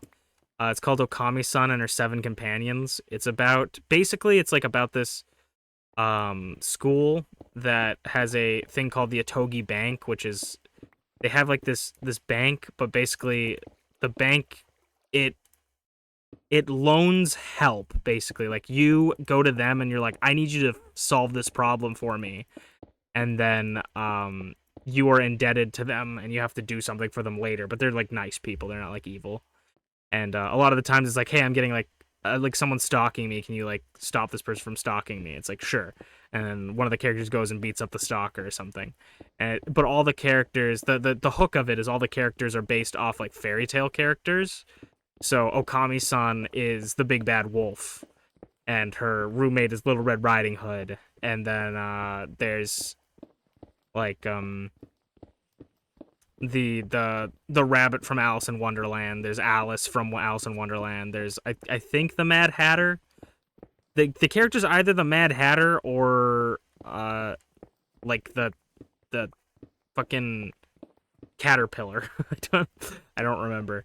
But it's like they have like a bunch of different like fairy tale and like folklore based characters, and it's not like they are those characters, it's like their personalities are based off it, kind of thing. Like there's a character that like they're the tortoise and the hare and they don't like each other, you know, and it's just like classic fairy tale stories and stuff. It's really fun.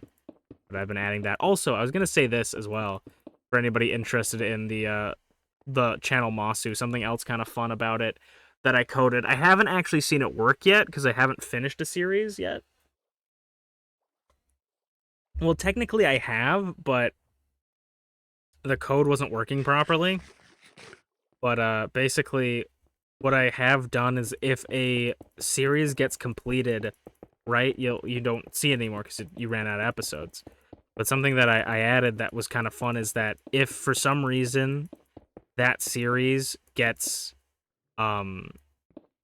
randomly selected again, like the number gets pulled, there's no episodes in it, it has like I think it's like a 20% chance of being reinstated.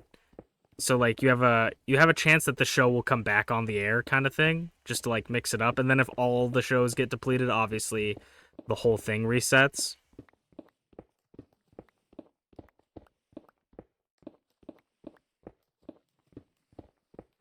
But that's kind of a fun extra bit that I haven't really talked about. I had finished one series, but it was the way the code worked was it was like removing segments of the arrays rather than like specific areas in the array. And so it wouldn't remove the final episode because it wasn't like a segment. There wasn't like remove everything from 1 to 2, right? And it would just cut. It would start at 1 and end at 2, so it would cut right before 2. There's nothing after it, so there's nothing for it to cut from. So it doesn't always work out. But see, this is where the real work for this pixel art area is going to come in to play, because I just put in like 4 stacks of obsidian, crying obsidian, which is not super easy to acquire, into my build here, and we did like barely one line straight down. And we have to do that like fucking 100 more times. So, that's why I'm thinking lava might be the best option. So I think I want to build out an area over here. And I think we're going to set up like a lava generating farm. We already have one set up at our base, but I'm going to set one up over here so we don't have to go back and forth for it. And then we're going to just leave a bunch of buckets. And then I think what I'm going to do is I'm going to clear out areas of it, and we'll see how it goes. And then just dump the lava, and then dump water on the lava to turn that lava. If it's a source block of lava, it turns into obsidian.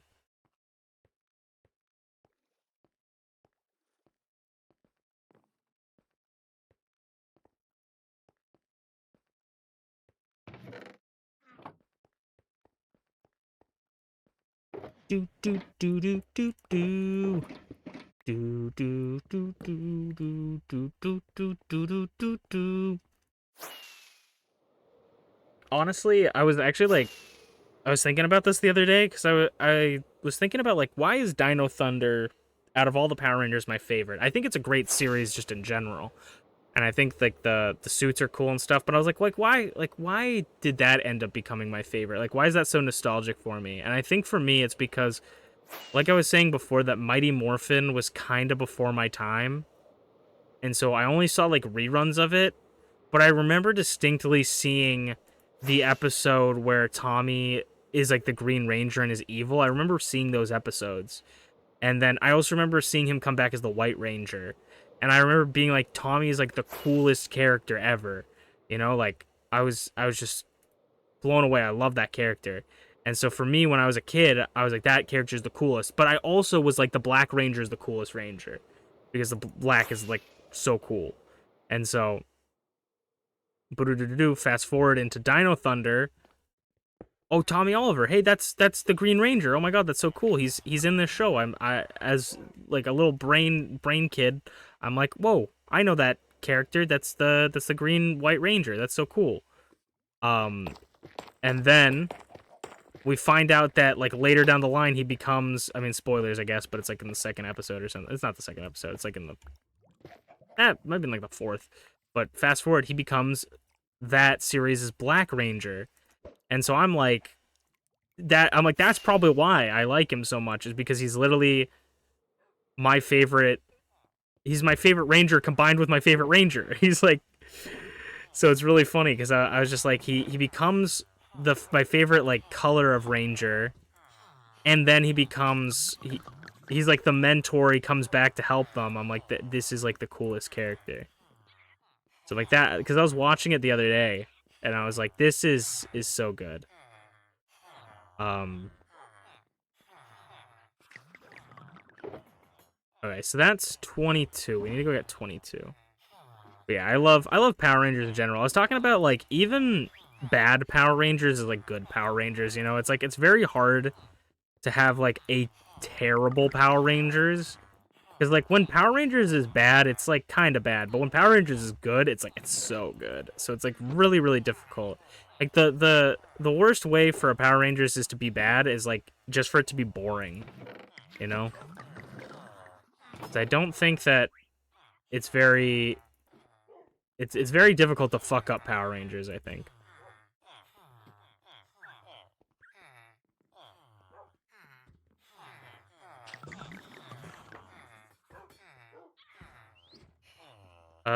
That should be enough for all the lava.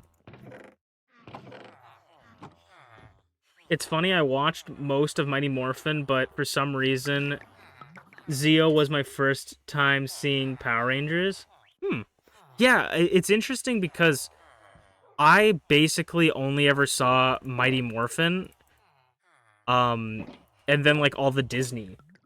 That was my era, was like the Disney era is when I saw a lot of Power Rangers, which might be like, you know, aging me, like dating me rather, not aging me. I mean, every time I see anything about like this is the 15th year anniversary, it's aging me. But but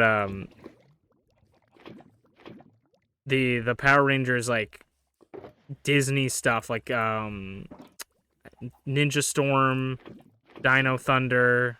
I never saw Mystic Force actually on that, but even like Samurai, I saw. This is 9, 10, 11, 12, 13, 14, 15, 16. So we're not going to have enough, but we'll come back for more. So it's funny, too, because it might have even been, like my uncle or my family showing me Power Rangers Mighty Morphin. Rather than me seeing it, like, naturally. Or, like, me renting, like, a thing.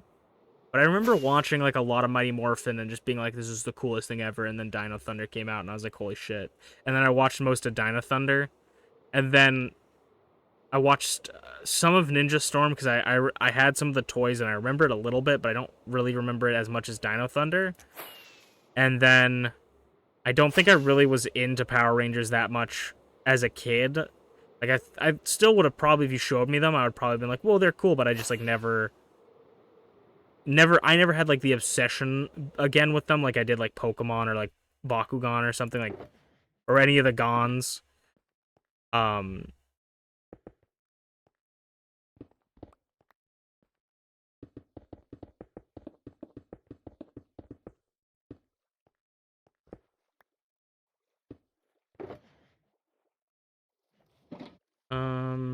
Okay. That goes there. But then after that, I got back into Power Rangers when I was like just scrolling through Netflix, because Netflix used to have all the Power Rangers on it, and now they don't. And that was when I found Jungle Fury, because I had never seen Jungle Fury before, or maybe I had seen it on TV but never like watched it. But I was like, Jungle Fury, just like, I don't know, it's just calling to me. It seems interesting.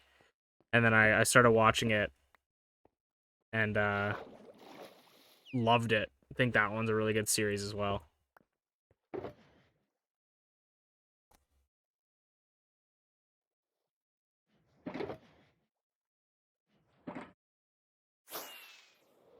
Also, Dino Thunder probably is my favorite as well, because like dinosaurs are kind of cool. So it's really hard to fuck up dinosaurs, you know, like especially to like a child, a small lad.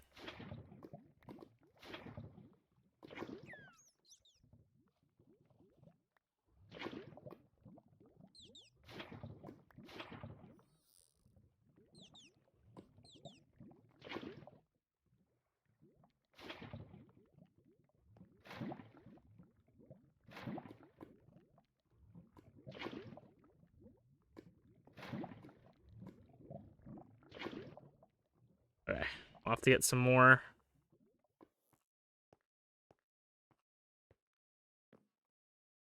I'm excited to see where Power Rangers goes, but I am cautiously optimistic.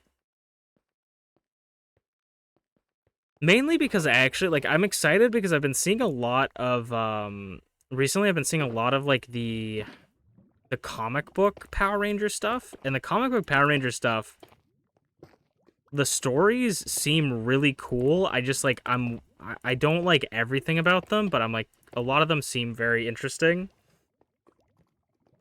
I actually don't even know if we need lava on all these.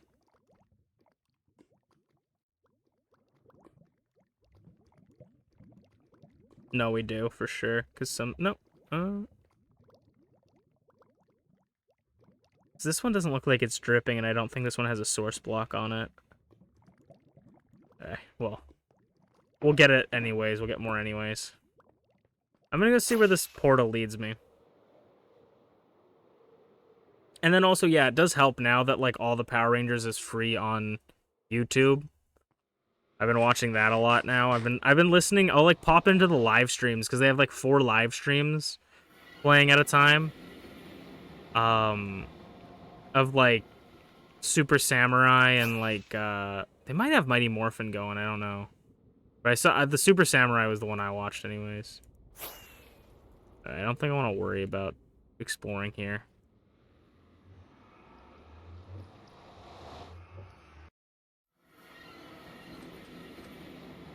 One of the things that I somewhat regret is Power Rangers has this really cool... I really hope they keep doing it for every series. But Power Rangers has this really cool, high-quality, like, toy line right now. I think it's being done by Hasbro. I'm not quite sure, though. But it's the Lightning Collectibles set, where basically it's this really high-quality action figure where it has the Power Ranger in their suit, and it has, like, heads you can swap them out with that has their helmet and then their actual actor's face, so you can, like, swap it out to do both, and then it has, like, some weapons and different other stuff. And so one of my minor big regrets, because, like, it's still, I'm saving money if I don't buy things, but I was, like, this close. I know you guys can't see my fingers, but those sons of bitches are close to buying the Tommy Oliver Black Ranger from Dino Thunder. I was, like, this close. I think it was, like, 40 or 30 bucks. And I was like, maybe I'll get it. And then I just was like, you know what? I don't need it. And then, it's, like, out of stock everywhere. Thus is how life is, right? It's how it goes. It is how the cookie crumbles.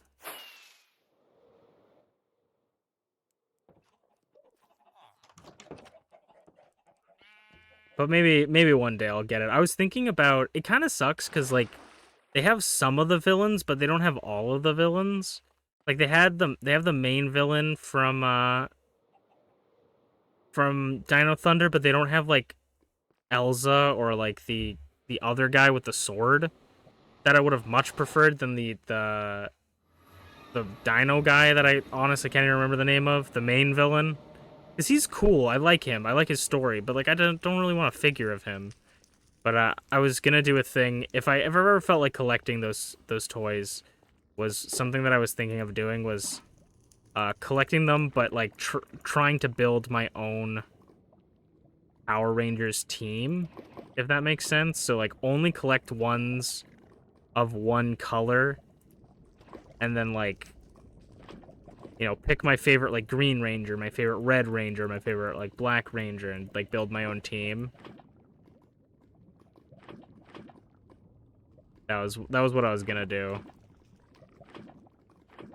I knew that was gonna happen one of these days. I might as well get the rest, I guess. But I never picked up the Black Ranger, so I probably won't pick them up and do that. Unless they start introducing more of them, because they don't have all the series right now. I think Dino Thunder might be the last series they did. Because they don't have, like, Ninja Storm, they don't have Jungle Fury, they don't have Mystic Force. I think they have, like, they might have Zeo. I'm pretty sure they have Lost Galaxy.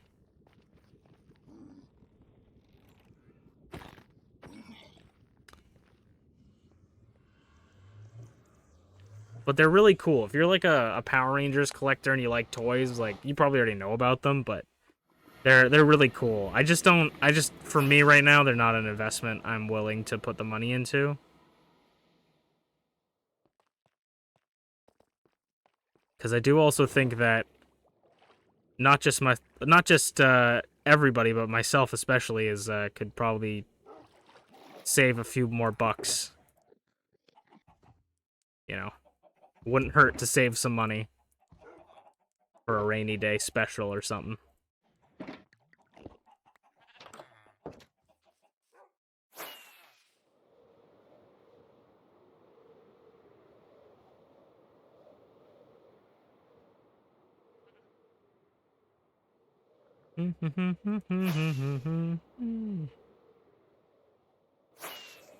I want to get into Super Sentai as well, but the thing that's stupid but annoying about me is, like, I can deal with subtitles for the most part, but, like, the majority of the shows I watch at night, and I don't want to read subtitles while I'm tired. A lot of times I want to, like, lay down, close my eyes, and just listen to the show or something, or, like, watch it in bed and be comfortable and not have to think.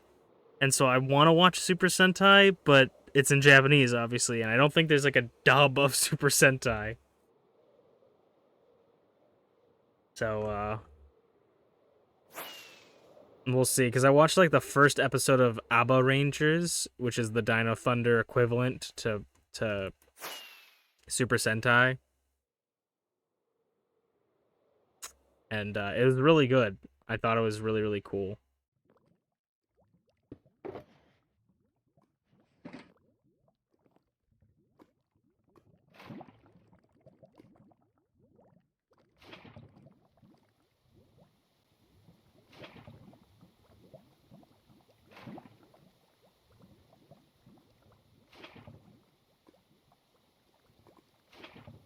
Cool.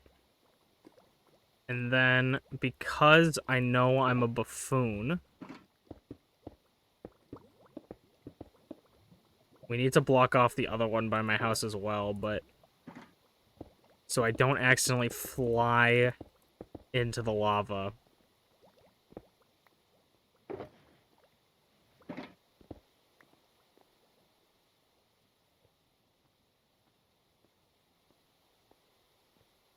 And so this was what I was thinking I would do with this. This is obviously not as fast as just placing obsidian.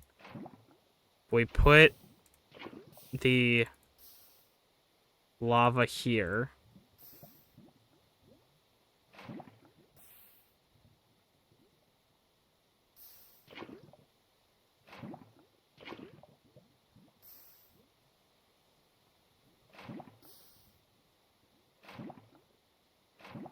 I think I accidentally placed one in a source block.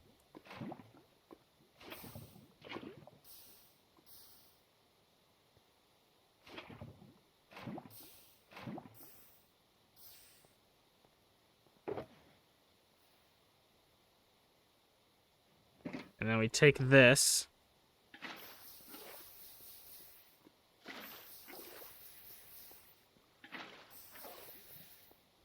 And then obviously we just mine those out. But I think that might be a decent way of getting it. We just need like a metric fuck ton of lava. So I think that could be just an extra way of doing it, because I still feel like probably having to mine lava is going to be the fastest way to do it. I wish you could just stack lava buckets.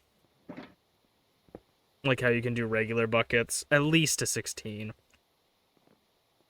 But even on that, like it's going to be a long road ahead of us to really fill this in, so I'll just take opportunities to fill it in every once in a while, and maybe, because you can do, like, Wither.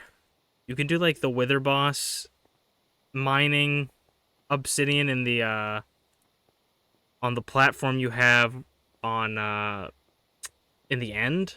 But I just, like, don't want to deal with trying to make something with the Wither, especially when, like, if the Wither gets out, it could break a lot of the shit I have set up in the end, like my end, Enderman farm. And then, also I theoretically could die as well to the Wither if I fuck up. But yeah, Obsidian Collection is just probably, like, the most boring thing in Minecraft, actually, which is surprising that I don't love it then. Because I love doing menial, boring tasks in Minecraft, but that one is just something I can't get behind, man. It just takes too long. Because even with, that's the reason why I want it. Because even with a Haste 2 beacon, it takes forever to mine it. So that's exactly why I want it for this. So, I'll just have to find a really, really good way of doing it. Or just, like, basically just get, like, hundreds of piglins to barter with and just grind money. Alright, I think I'm gonna end off here tonight. If you guys have anybody that is on that you know that you would like me to drop a raid for, I would absolutely love some suggestions. Honestly, it could be anyone.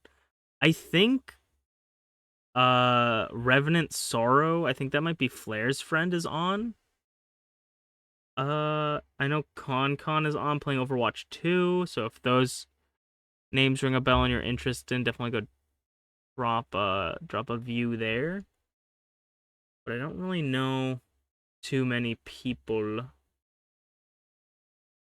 That are online, and I might just not raid unless someone has a suggestion.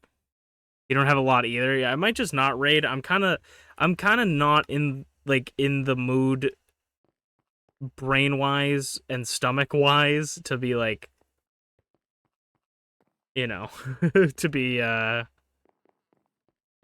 chatty in people's chats, even though, like, you know, people don't expect you to be, but so I think I'm not, but I just see like, hey, I got like 6 viewers, I could drop a view. You know, just go view someone you like and pretend like I rated them, you know? Or go do something you think is good. But thank you guys for hanging out with me. I had a lot of fun this stream. This is a lot of just chatting about nonsense, and it was a really good stream, but I will see you guys next time. Take care. Bye-bye. Bye. Matane. Matane. Bye-bye. Thank you guys so much for hanging out with me. Bye-bye. Thank you for the raids. Bye.